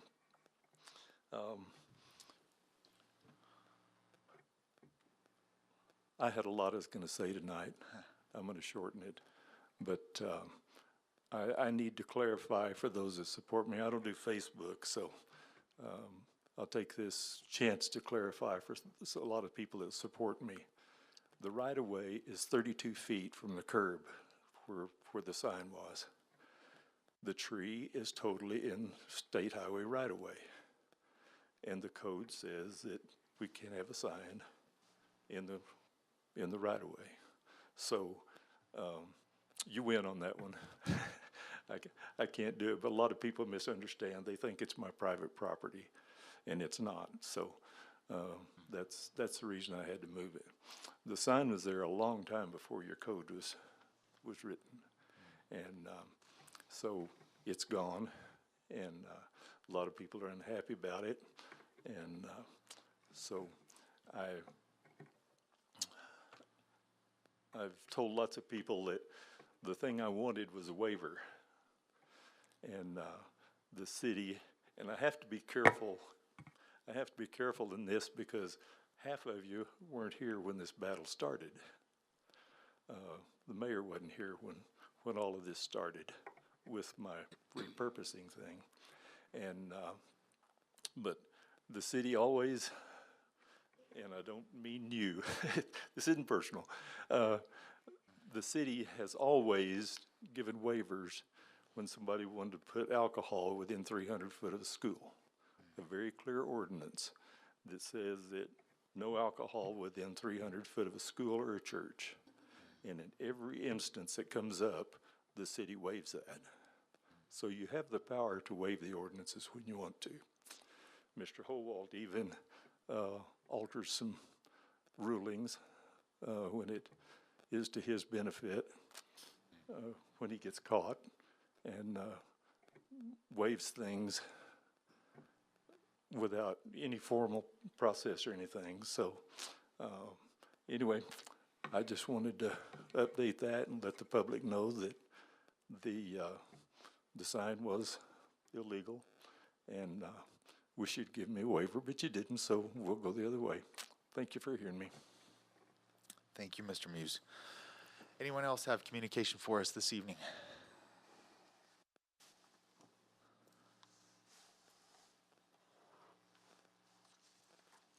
Evening, sir. Good evening, Mayor, Mayor Pro Tem, Commissioners. Name's Tommy Hosted. I'm pastor at Prince Street Baptist Church. I have come tonight with a concern, and one that I feel like needs to be addressed. I appreciate the fact on the part that you said about the mentally disabled and the care that they need here in town. And we do have an issue that is tremendous here in town. When I was a child growing up, I've grown up in this area all my life. I've never seen it like it is now. And if you go back and you look at the things that's changed in my lifetime, I'm pretty sure you can see how come we have such a mentally disabled community right now. If we bring it back to the standard that we lived in before, I think it would change a lot. But right now, to address part of that problem, we have people on the street that don't have no way of making means because they're mentally disabled to have a place to stay. And I can tell you, when they're in the extreme cold or when they're in the extreme heat, their mental condition doesn't get better, it gets worse. And we have been working to combat part of that, but the motels have shut us off because they don't want them in the motels unless they can have somebody's credit card to put everything on the bill that gets destroyed in there. So they won't take cash no more. I can't afford to keep giving them my card, and I don't know what the city can do to help out on the issue. Now, we do have Lighthouse Mission, which we give money to Lighthouse Mission, and they help house part of them. I did call the police station, but they use the same place. We have several that don't want to go to Lighthouse Mission because when they go out there, they have so long, and then after that, they need something else to do. And that it is concerned. I've known one lady that's been in the streets for a large part of the winter, and snow, it didn't matter. She was in the streets, and I know it was really, really tough on her mental condition, but that's not the only thing. And I don't know what to do about the second part of this. What do we do when we go to a house and we find that marijuana that is recreationally given out, how young a children can be in that house while it's being smoked? I know they say there's not a great concern mentally or health-wise for older people, but when you go into a house and there's babies strapped in car seats and there's marijuana being smoked in that house, I know it mentally damages them children. I don't know what we're going to do, but we need to do something. Anyway, I wish y'all would consider some of the things that are taking place for them, because I don't think you're going to medicate them out of it. Anyway, thank you for hearing me. Thank you, Mr. Holstead. Anyone else have something to bring this evening? Okay, I don't see anyone raising their hand or making their way up. Anything else in communications, Mayor Pro Tem or Commissioners, that you have? Very good. We'll move on then to the consent agenda. The consent agenda, as you know, is comprised of those routine items that you can take care of with one motion. You have 13 items there. I'll read 2 through 12. Item 2, request for approval of grant application for taxiway A reconstruction and runway 422 pavement preservation to the FAA and accept if awarded. Item 3, request for approval of task order with Moles & Corbin to update CVN aviation traffic demand forecast. Item 4, request for approval of ITB 0330002 Taxiway A reconstruction and runway 422 pavement preservation to K. Barnett and Sons Incorporated. Item 5, request for approval of task order 2020-15 with Moles and Corbin for Taxiway A reconstruction and runway 422 pavement preservation, observation, and testing.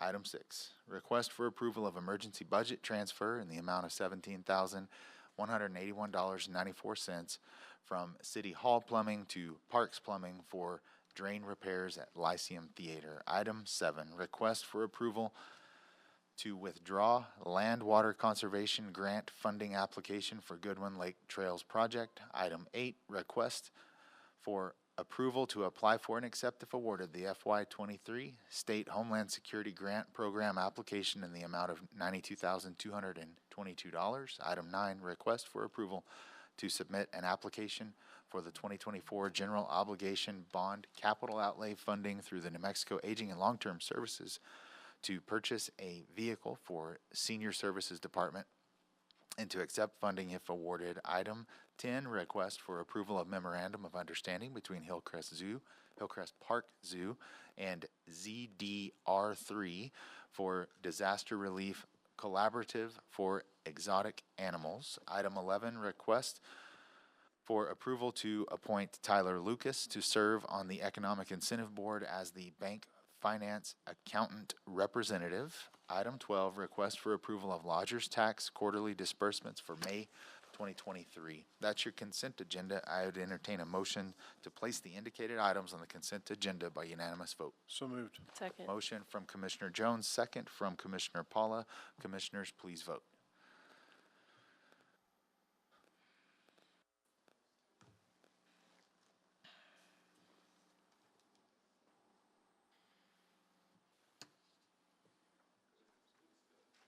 Shall we wait on Mayor Pro Tem?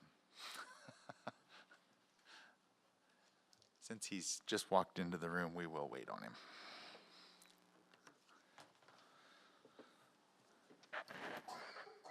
Mayor Pro Tem, I've called the vote on the motion and the second to place the indicated items on the consent agenda. You're waiting on me, huh? Not long, no big deal. It is a unanimous vote. The motion is carried and the items have been placed. I would entertain a motion to approve or acknowledge all items on the consent agenda. So moved. Second. Motion from Commissioner Jones, second from Commissioner Garza. Commissioners, please vote.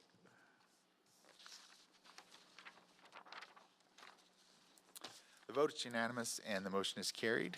Thank you. We'll move down to new business where we have 5 items for you this evening. The first is request for approval of waiver of alcohol at Hillcrest Park Zoo for a Wine in the Wild fundraiser. And to advise on this evening, we have Ms. Jessica Boisseau. Very good. Boisseau, okay. Good to see you this evening, ma'am. Thank you. You as well. Hi, everybody. I am excited to announce that another fundraising festival is underway to benefit the zoo. The last one you guys may recall was Celebrate Sooner in December. We raised $6,000 and had 444 participants out for that event. And we are hoping that this summer's festival will be just as successful, if not more successful. This time around, we are raising money for a new enclosure for the spider monkeys. We have 4 spider monkeys at Hillcrest Zoo. We've had them there for about 20 years each, and their life expectancy in captivity is about 40 years. So we're hoping to get them a new and much larger enclosure, more consistent with what we would find them in the wild, and an enclosure that abides by guidelines set forth by the Zoological Association of America. We are doing something a little different for this one compared to Celebrate Sooner. So the daytime festival will be very similar to what we did in December. We'll have vendors, food trucks, live music by Spivey, if anybody is familiar with him. A performance by the aerial troupe, crafts, and hopefully face painting. And then the evening event this time is going to be held at the zoo instead of on separate premises, since we're hopefully going to have good weather. And we're going to have Enchantment Vineyards out for the evening event for a paint and sip event. We'll have an instructor from Just Killing Me Now out there to lead us through a animal-themed painting lesson. So I am here to officially request permission for alcohol to be served on the premises during the evening event from 5 to 8 p.m. on June 10th. Okay, thank you for that, ma'am. And is the reason that we need the waiver that normally on city property, alcohol is not allowed? Okay. All right, Mayor Pro Tem or Commissioners, what comments or questions or debate do you have on this item? I have a question. Is there going to be any music? During the evening event, so Spivey, the live musician, will be during the daytime. During the evening, we're probably just going to have more ambient music played, you know, on a speaker so that it doesn't distract from the lesson. Nighttime, no live music, Just speakers plugged in and ambient background music. Thank you. And the variance is only for 5 to 8? Mm-hmm. Correct.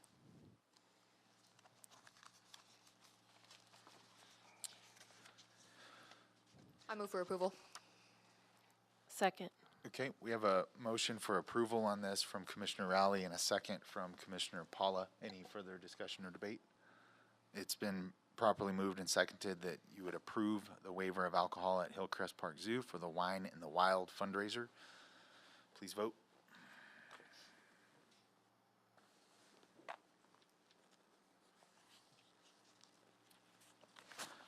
The vote's unanimous. The motion is carried.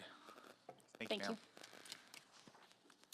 Next, we have item 2 under new business. It is request for approval of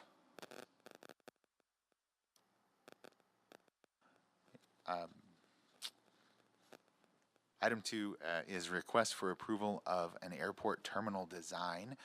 We don't have our airport director here tonight, so we're going to have to settle for Mr. Howalt on this. But I will tell you that the Civil Aviation Board met actually in a special meeting, and which was the culmination of several meetings of looking at different designs with the, is it Moles and Corbin? That's correct. Yeah, so, okay, so Moles and Corbin worked with us on that, but in the, what I want to get to is that this comes with a recommendation from the Civil Aviation Board for your approval this evening. Mr. Howalt. Thank you, Mayor, Mayor Pro Tem and Commissioners. And the reason I'm coming to the podium is not because my mic isn't working. It has a laser pointer up here.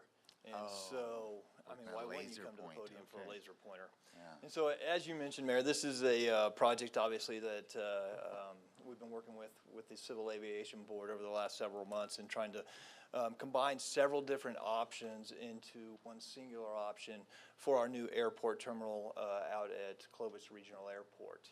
And so on this first slide that you see up on the screen, the existing entrance road, oh no, there it is located right here. And this is the existing terminal location. Obviously, we have the loop road that ties in right here. And so what we're trying to accomplish, obviously, is still maintain from a traffic flow a similar type pattern. And so you would enter the facility here, utilize the existing loop road to come around, and then obviously be able to drop off or pick up any individuals at the terminal itself. The other thing that we're trying to do here is generate additional parking space that's out there. If you are at the airport over the holiday season, the existing parking lot was over capacity, and so which is a great thing. That means a lot of people are using CVN. And then the other thing that we were trying to accomplish with this is the location of the proposed terminal to the existing terminal itself. So what we plan to do is turn the existing terminal into our FBO, and then have some connectivity between the FBO and some of the facilities within the proposed terminal itself. So if you don't mind going to the next slide.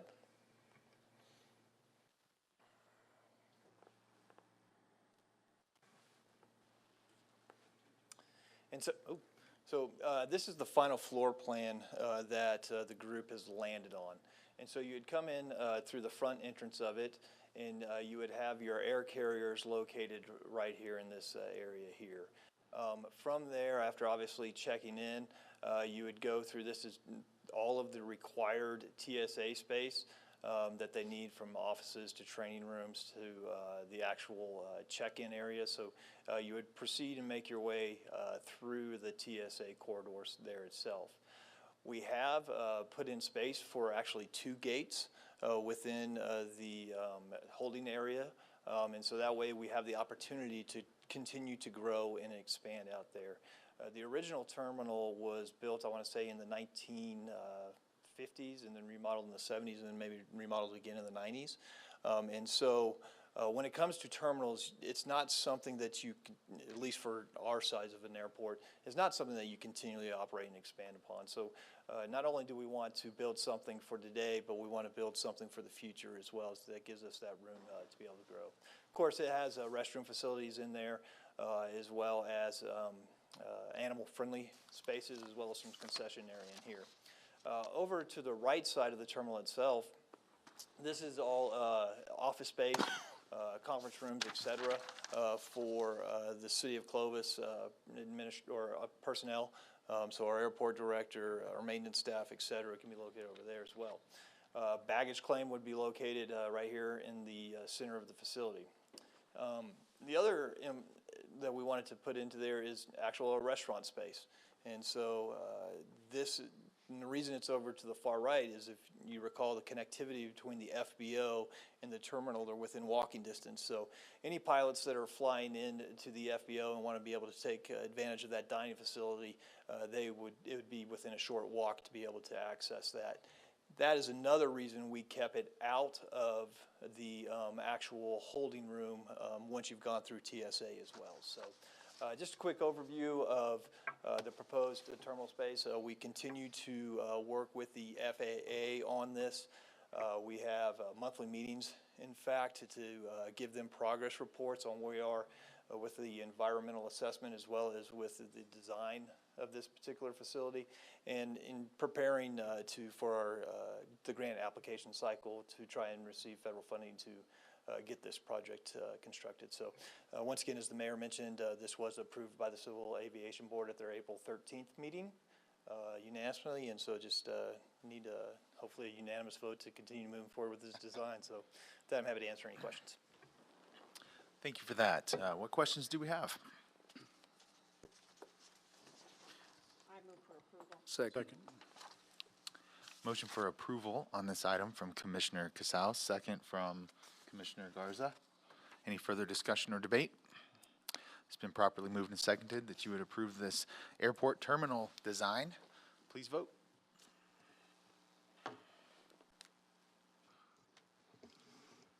The vote is unanimous. The motion is carried. Thank you. Very excited to see the great things continue to happen out at our airport, and thanks for that presentation, Mr. Howalt. Next is item 3, request for approval of preliminary budget for fiscal year 2024.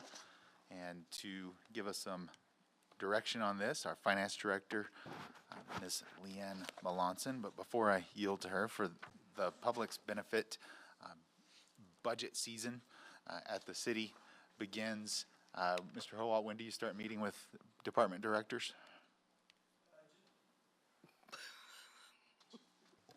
Generally, we start to try getting budgets out late February, early March for them to start reviewing. Okay. And then we work through the next couple of months as they look at their historical data moving forward and working on to complete it, and then obviously with the budget meetings with yourselves. So a process that begins months ago, maybe in late February, where Mr. Howalt, the city manager, works with department directors in order to bring this budget before you this evening. And with that, well, I guess I would just add to that that you've all had a copy of this for, I don't know, a number of days now, maybe a week, as you've had the opportunity to review it and ask questions and go over it with the city manager and the finance director. And so what's before you this evening is something that you're very familiar with at this point. Ms. Melanson, I'll give you the floor. Thank you, Mayor, Mayor Pro Tem, and Commissioners. I'm not going through the whole 200 pages, don't worry. We do have some information. So we are required by DFA, our oversight, to submit our preliminary budget by June 1st at midnight.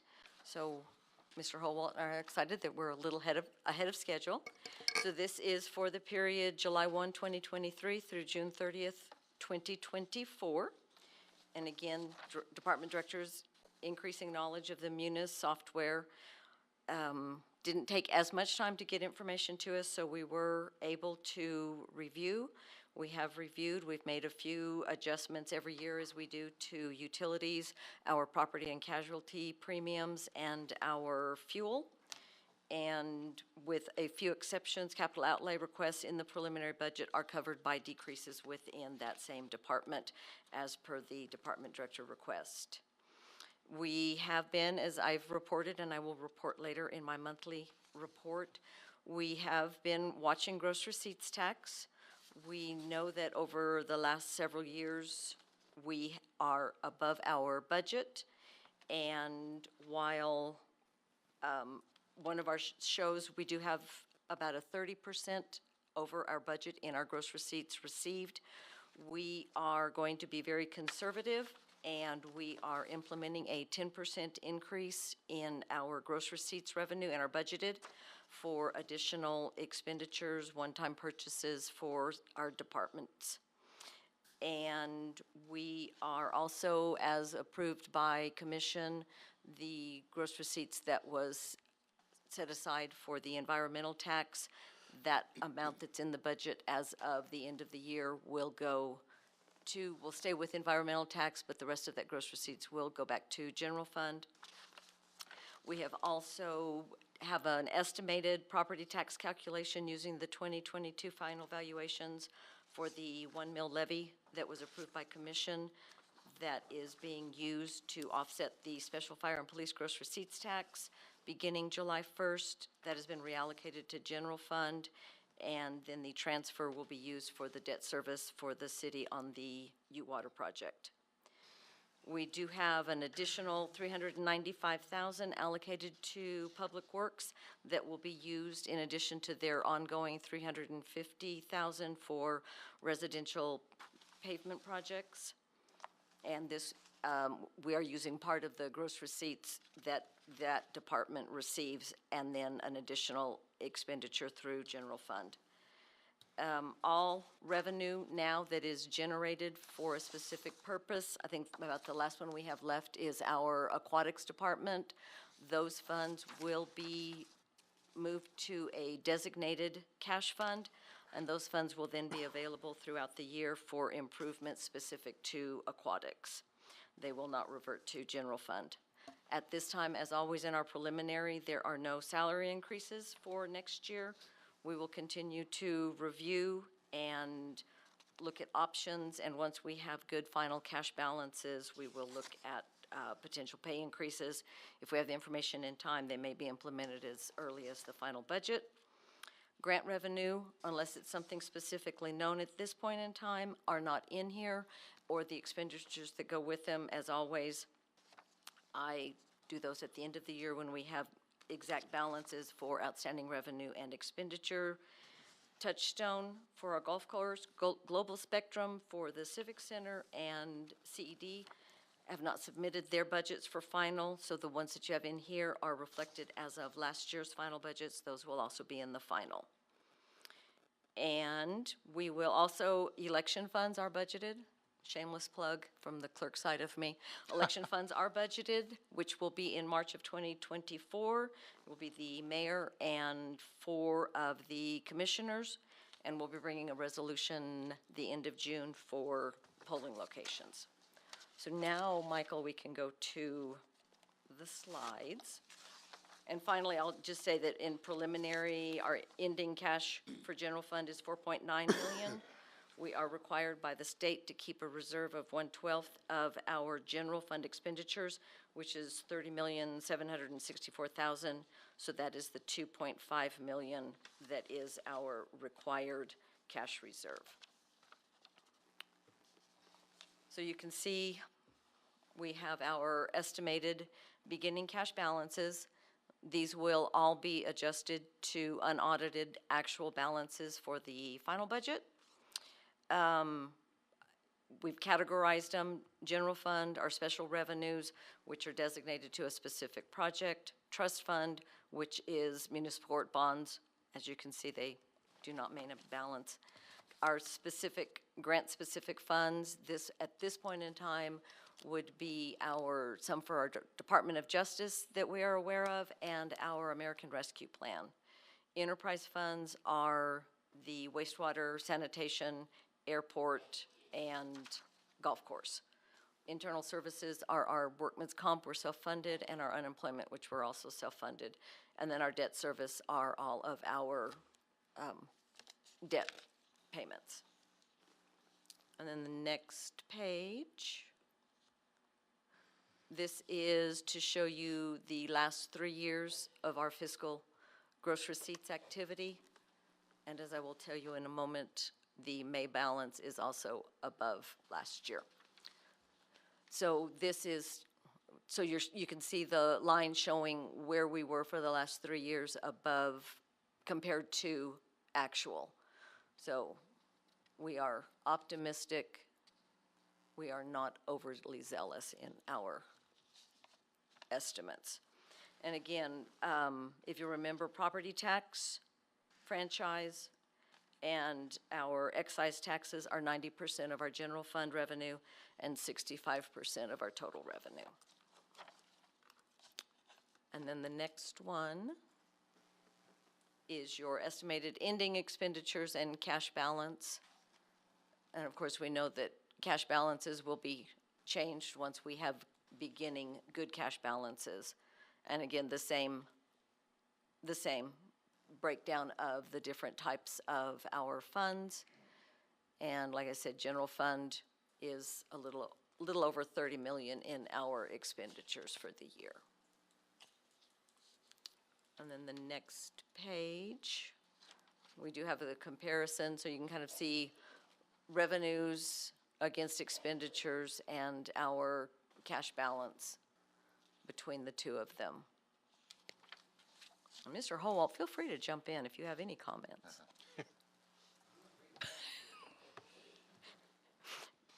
The next one, just to show our cash balance compared to what our revenue is, and then our ending cash balance, or our cash balance compared to our estimated expenditures. And then just to give you a breakdown of total revenue. So 60 million in revenue is projected for the year, of which you have your grants at 2 million, all of our service charges, the things that we charge citizens for operation of our various departments, 17 million, taxes and all of our licenses, 39 million, and then everything else, anything from interest to revenue from the sale of property to leases that we have with other entities, 1.8 million. And then our total expenses of 69 million. So 4.9 is in our bond and lease payments. Our capital outlay is 8 million. Our operating expenses citywide, 24 million. And then our personnel services, 31 million. And then our personnel services, of that 20 million, 20 million is in salaries. Our Social Security requirement, 1.5 million. Our medical insurance, 5.8 million. Our retirement, 2.9 million. And then other, which is unemployment, workman's comp, is another 836,000. And then the final page, just to give everyone an idea of estimated expenses by department. And as you can see, and we are thankful to have them, our first responders are our major expense. They're one of our larger departments for both of them, and it takes a lot to operate those departments. It does not include, again, our enterprise funds or HR. because they are funded through our Workman's Comp Fund. So I will be presenting this. I'll have a different report that I have to report to on DFA. That one I'm working on, and it will be submitted by midnight on June 1st. And I'm happy to answer any questions.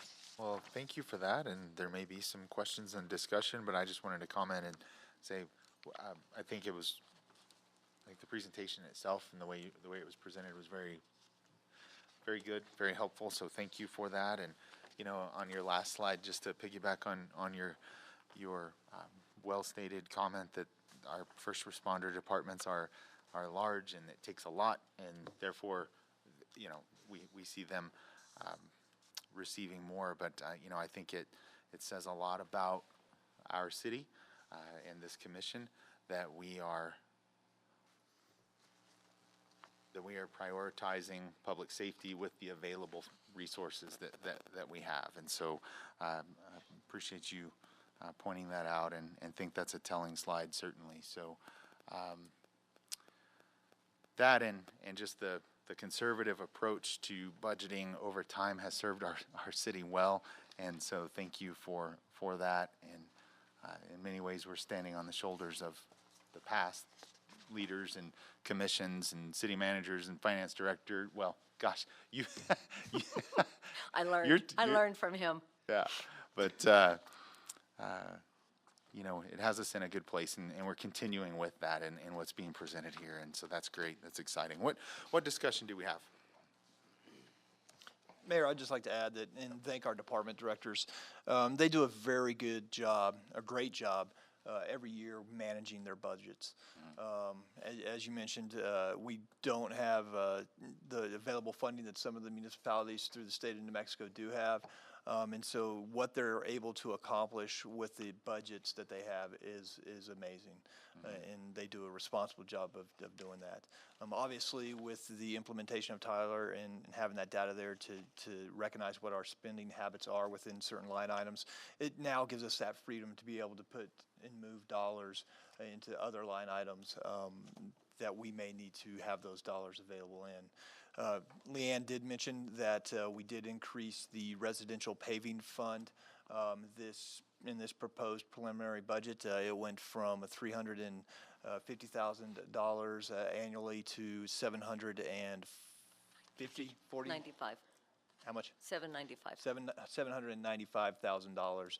And so while it's not going to allow us to get all of the roads within the city of Clovis redone within a certain amount of time, it will definitely double the amount of roads that we have been able to do in the past. And this is important, obviously, because we have seen increased costs for road construction, but putting dollars there because of increased gross receipts tax, we definitely felt was important. The other thing that we really took a look at is trying to see what available funding we have to improve our parks facilities. And so the strategy that we're going to take on that is that we do have a dedicated gross receipts tax that goes to our parks facilities. That particular tax does pay the debt service on the bonds currently. However, the debt service does not equal what the gross receipts tax generates. And so we felt that in order to make the improvements that we need to make, utilizing some of that overage to invest in our park system made sense. And so as we have done with the capital outlay funds that our Parks Department has received through the state legislature and working with the Parks Recreation Beautification Committee, we're going to continue to work with them on city funds to try and make those necessary improvements within our park system. So once again, thank you to our department directors. Thank you to Leanne for the time that she puts in getting this prepared for you. And so with that, we're once again happy to answer any questions. Thanks, Mr. Howalt, and thanks for directing some thanks towards Ms. Melanson. I don't know if everyone's aware of this, but I mean she's top notch, and I've had the opportunity to attend municipal league meetings where she was there representing us and there to contribute as well as bring home information, and it's it's wild to watch the other finance directors and clerks. You know, they want to sit near her and listen to what she has to say, and she's regarded very highly around the state for the job that she does. So thanks again, Ms. Melanson. Also, just wanted to mention for anyone that may be tracking, and while it was said, it was correct to say that this preliminary budget does, keeps salaries flat, and we talked about the amount by percentage that the personnel services are, and all of those things. It's true that they're staying flat in this preliminary budget, but there were raises given after last year's budget. We fully implemented the class and compensation survey that we have, and so personnel services, as we look at them here this evening, being a little over 31 million, if memory serves. In last year's budget, that was like 28 or 29 million, and so you have taken, and this commission approved, some pretty significant increases in pay across all departments, correct? Yes, sir. Last year we did. Absolutely. Last year, yeah. Yes, sir. Yeah, okay. All right. Questions, comments, discussion? Approving the budget is, I would suggest, maybe the most important job of you as the elected officials. Set the budget, set the policy, set the vision for the city. What questions or comments do you have? I'll make a motion that we approve the preliminary budget as presented. We have a motion for approval from Commissioner Jones. Second. Second from Mayor Pro Tem Bryant. It's been properly moved and seconded that you would approve the preliminary budget for fiscal year 2024 as presented. Please vote. The vote's unanimous, and the motion is carried. Thank you. Thanks again, Ms. Melanson and Mr. Howalt. Item 4, request for approval to enter into a contract with the New Mexico Art to purchase art in public places for the Hillcrest Senior Life Center. Ms. Barbara Reagan, our Senior Services Director. Mayor Pro Tem and Commissioners, and Michael, if you can go ahead and start the slideshow. So Art in Public Places actually was started in 1986 when the New Mexico legislation passed and signed into law a policy of the state that a portion of the appropriations for capital expenditures would be set aside for the acquisition or commissioning of works of art to be used upon or around public buildings. So as everyone knows, we are in construction right now with the Hillcrest Senior Life Center, and we have been awarded 1% of all capital outlay appropriations that we have received. So next slide, please. I have a breakdown here of the funding that we have actually received for your information. In 2016, we received some funding in the amount of $250,000 for plan and design. So we received $2,500 for art in public places. And then in 2020, we received $4,703,946. So that was a total of $47,039.46 to be utilized for art in public places. There was a reauthorization of the Wellness Center in the amount of $750,000. So we received $7,500. And then during the 2022 legislation, we received $1,364,000. So we received an additional $13,640. We were when we first were notified that we had this funding, we thought we had $2,500. And then they shortly came after that and said that, no, we had $70,679.46 to purchase art. So artists around New Mexico submit their art, and then it goes into a huge database. There were hundreds of pieces of art to choose. So on May 20th, 2022, the Senior Services Committee met at their regular meeting, and they selected a subcommittee to view the art, and then and it took several hours. We kind of narrowed it down to we're trying to stay within kind of a southwest and within our community. So the following slides are art that the subcommittee have selected. And so the first piece here is a sun lion. The cost was $30,000. This was the first choice of the committee. Just so you know, I put it first on the slides because this was the first choice of the committee. You're going to point out the dimensions on this thing, Yes, right? I Okay, am. yeah. It All right. is 24 inches wide, high. It's 24 inches high, 40 inches wide, and then 60 inches long. And there is a perfect spot for this beautiful sun lion, okay? Do you like it, Mayor? Is it? I do. It's Yes. nice. I joke with everybody, and I say, well, we could put a little quarter machine out there and put rides. people We ride it, can just put a seatbelt on it, and no, I'm just kidding. Okay, so then the next pieces that we're looking at are just a glimpse of New Mexico. We've got some beautiful cloudy skies. There's one, and you can't see it very well, but it's an actual train going across the track. All three of these images were $21,000. Next slide. We have a mosaic cottonwood piece, 24 inches by 34 inches for $2,000.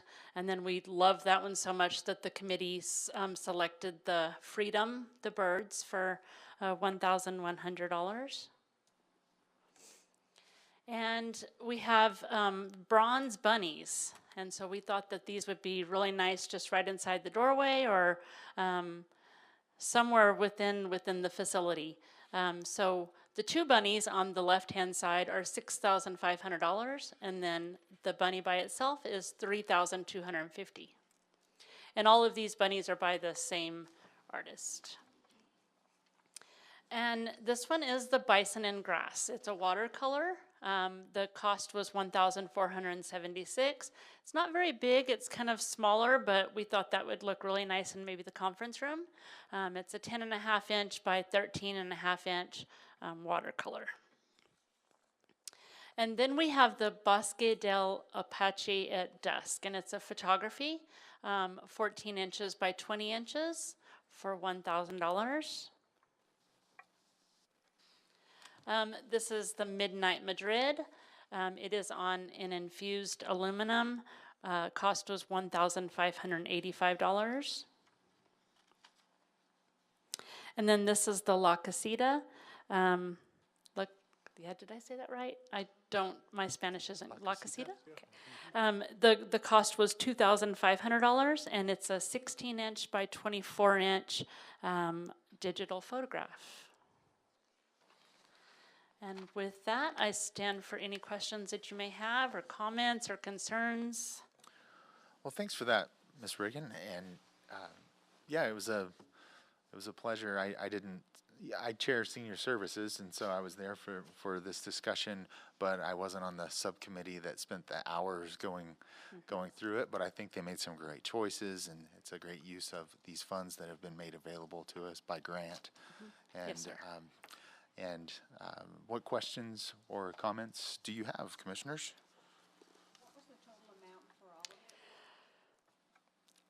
I don't have the just total over amount. We had 70? $70,679, but we did not spend all that. There was a little bit left over, and because these pieces were at least $1,000, it was just a little less than that. And then I would like to add that each of these pieces are going to be delivered and installed by the artist. If it requires plexiglass, frames, a certain hanging, anything like that, it's going to be installed by the artist. It'll all be provided by the artist. Maybe some railing around the sun line so people don't try and ride it. Yes. That's a great idea, Mayor. Thank you. Yes. Okay, motion for approval on this item from Commissioner Casals. Second. There's a second from Commissioner Jones. Any further discussion? Hearing and seeing none, it's been moved and seconded that you would approve this art in public places for Hillcrest Senior Life Center. Please vote. And the vote is 8-0, and the motion is carried. Thank you. Thanks again, Ms. Thank Reagan. you. Appreciate Thank you so it. much. Barbara, if you'll be sure to tell your subcommittee they did an excellent job. I sure will. I sure will. Thank you. They were all very dedicated to it, and even when there were a couple of pieces that we just we had our heart set on them, and then the art moves quickly, and so if you don't claim it right away, then so there was a couple of pieces that we chose and then tried to get those, and they had sold, so the committee was very understanding. They were disappointed that we didn't get a few, but they just went right on to continue selection. So thank you. Good selections. Thank you. Thanks again. Last item under new business is item 5. It is request for approval of FY24 NM True Co-op Marketing and Advertising Program application. Mr. Howalt? Good You got the evening. right microphone? I think so, and Okay. good evening All right. one more time this evening, Mayor Pro Tem, and Commissioners. The City of Clovis and Curry County and Chamber of Commerce partnered last year for the New Mexico True Co-op Marketing and Advertising Program. In last year's application, we were able to receive lodger's tax funding to act as the match component of that. Last year, we were able to get lots of stock footage and videos of our zoo.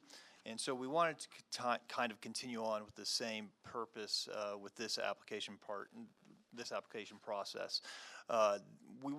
We do have the new shooting range out there, so we really wanted to highlight our shooting range as well as Ned Halk Park and try to capture folks coming into our community from a tourism. The City of Clovis does end up with all of the print media as well as, or digital, as well as the videos that we can utilize with our own marketing. But the real benefit of it is that the New Mexico True campaign utilizes those videos and marketing tools as part of their marketing campaign, which is obviously a much broader reach than what we have. And so once again, partnered together, put in our lodger's tax application for this year. However, because of the amount of funds that were available within the lodger's tax promotional side, the City of Clovis during the last meeting, myself, to make available funding to the other events and projects, said, hey, we're willing to remove our $10,000 request, bring it to the City Commission for consideration, and try to request funding out of the non-promotional side of our lodger's tax to meet our match component of this.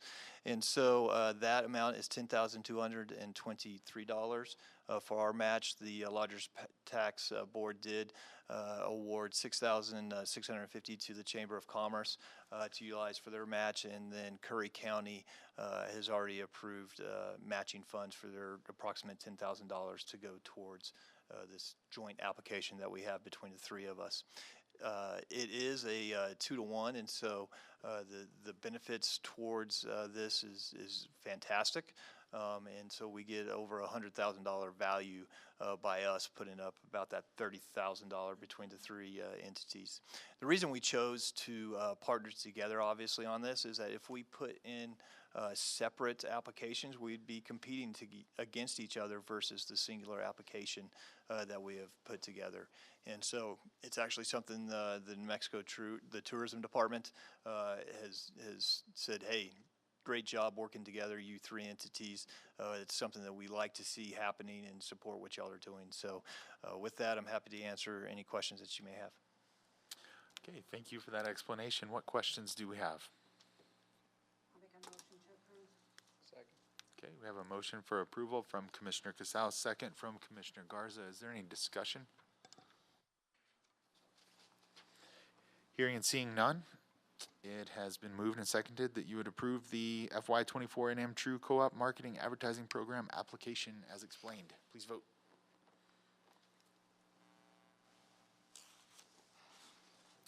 The vote is 8-0, and the motion is carried. Thank you. That concludes new business. We'll move on to reports, where we will ask for a monthly investment report, and we're coming back to our Finance Director, Ms. Melanson. Thank you, Mayor Pro Tem, and Commissioners. We are month 10, ending April. We started with $66.9 million, ending at $71 million. General Fund, Fund 1, our ending cash is $8.9 million. Solid Waste Fund 2, 3.4 million. Wastewater Fund 10, 2.9 million.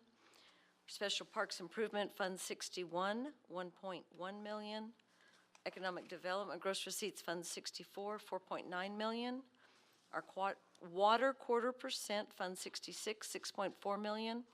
Our Special Streets Fund 75, 1.2 million. Our American Rescue Plan Fund 94, 9.1 million. That one did decrease. We paid our portion of the LEDA funds for the airport water expansion.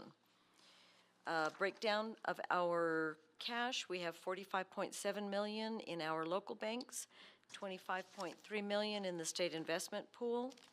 Our interest for the month was $119,000. For 10 months, we're at $723,000. Our state pool went from 4.5579 to 4.7983. And as I stated, gross receipts, we are still running in the positive compared to last year. We're 6.6% up from this time last year, 13.5% up in actual from 2 years ago, and 8.32 overall in actual compared to last year, and 31.9% above our budget. We had in our industry, we had 5,402 companies report, which is 2,246 more than, I'm sorry, no, 900. It's the wrong formula, about 900 more than last year at this time. And happy to answer any questions. Wonderful. Well, it's always nice to get a report like that. Yes. On our GRT in particular. So thank you for that. Any questions? Doesn't look like it. Thank you for that, Ms. Melanson. Next, do we have a report from lodgers tax? Yes, Mayor. I can't remember last time we were this low on our funding for lodgers tax, but it means that we've been allocating funding for groups that are bringing people into the community. So it's very positive to think that way. Again, you don't have the money, but we're going to finish the fiscal year a little down. But again, we do have a lot of events coming up, and that should bring more people into the community, and hopefully we can refurbish that fund and be okay for next fiscal year.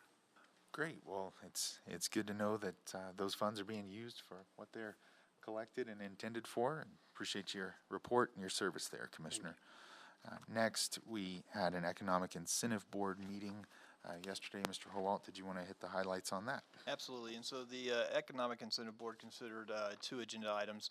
The first one being a change in our ordinance in the definitions as they relate to what a business is that qualifies for economic development.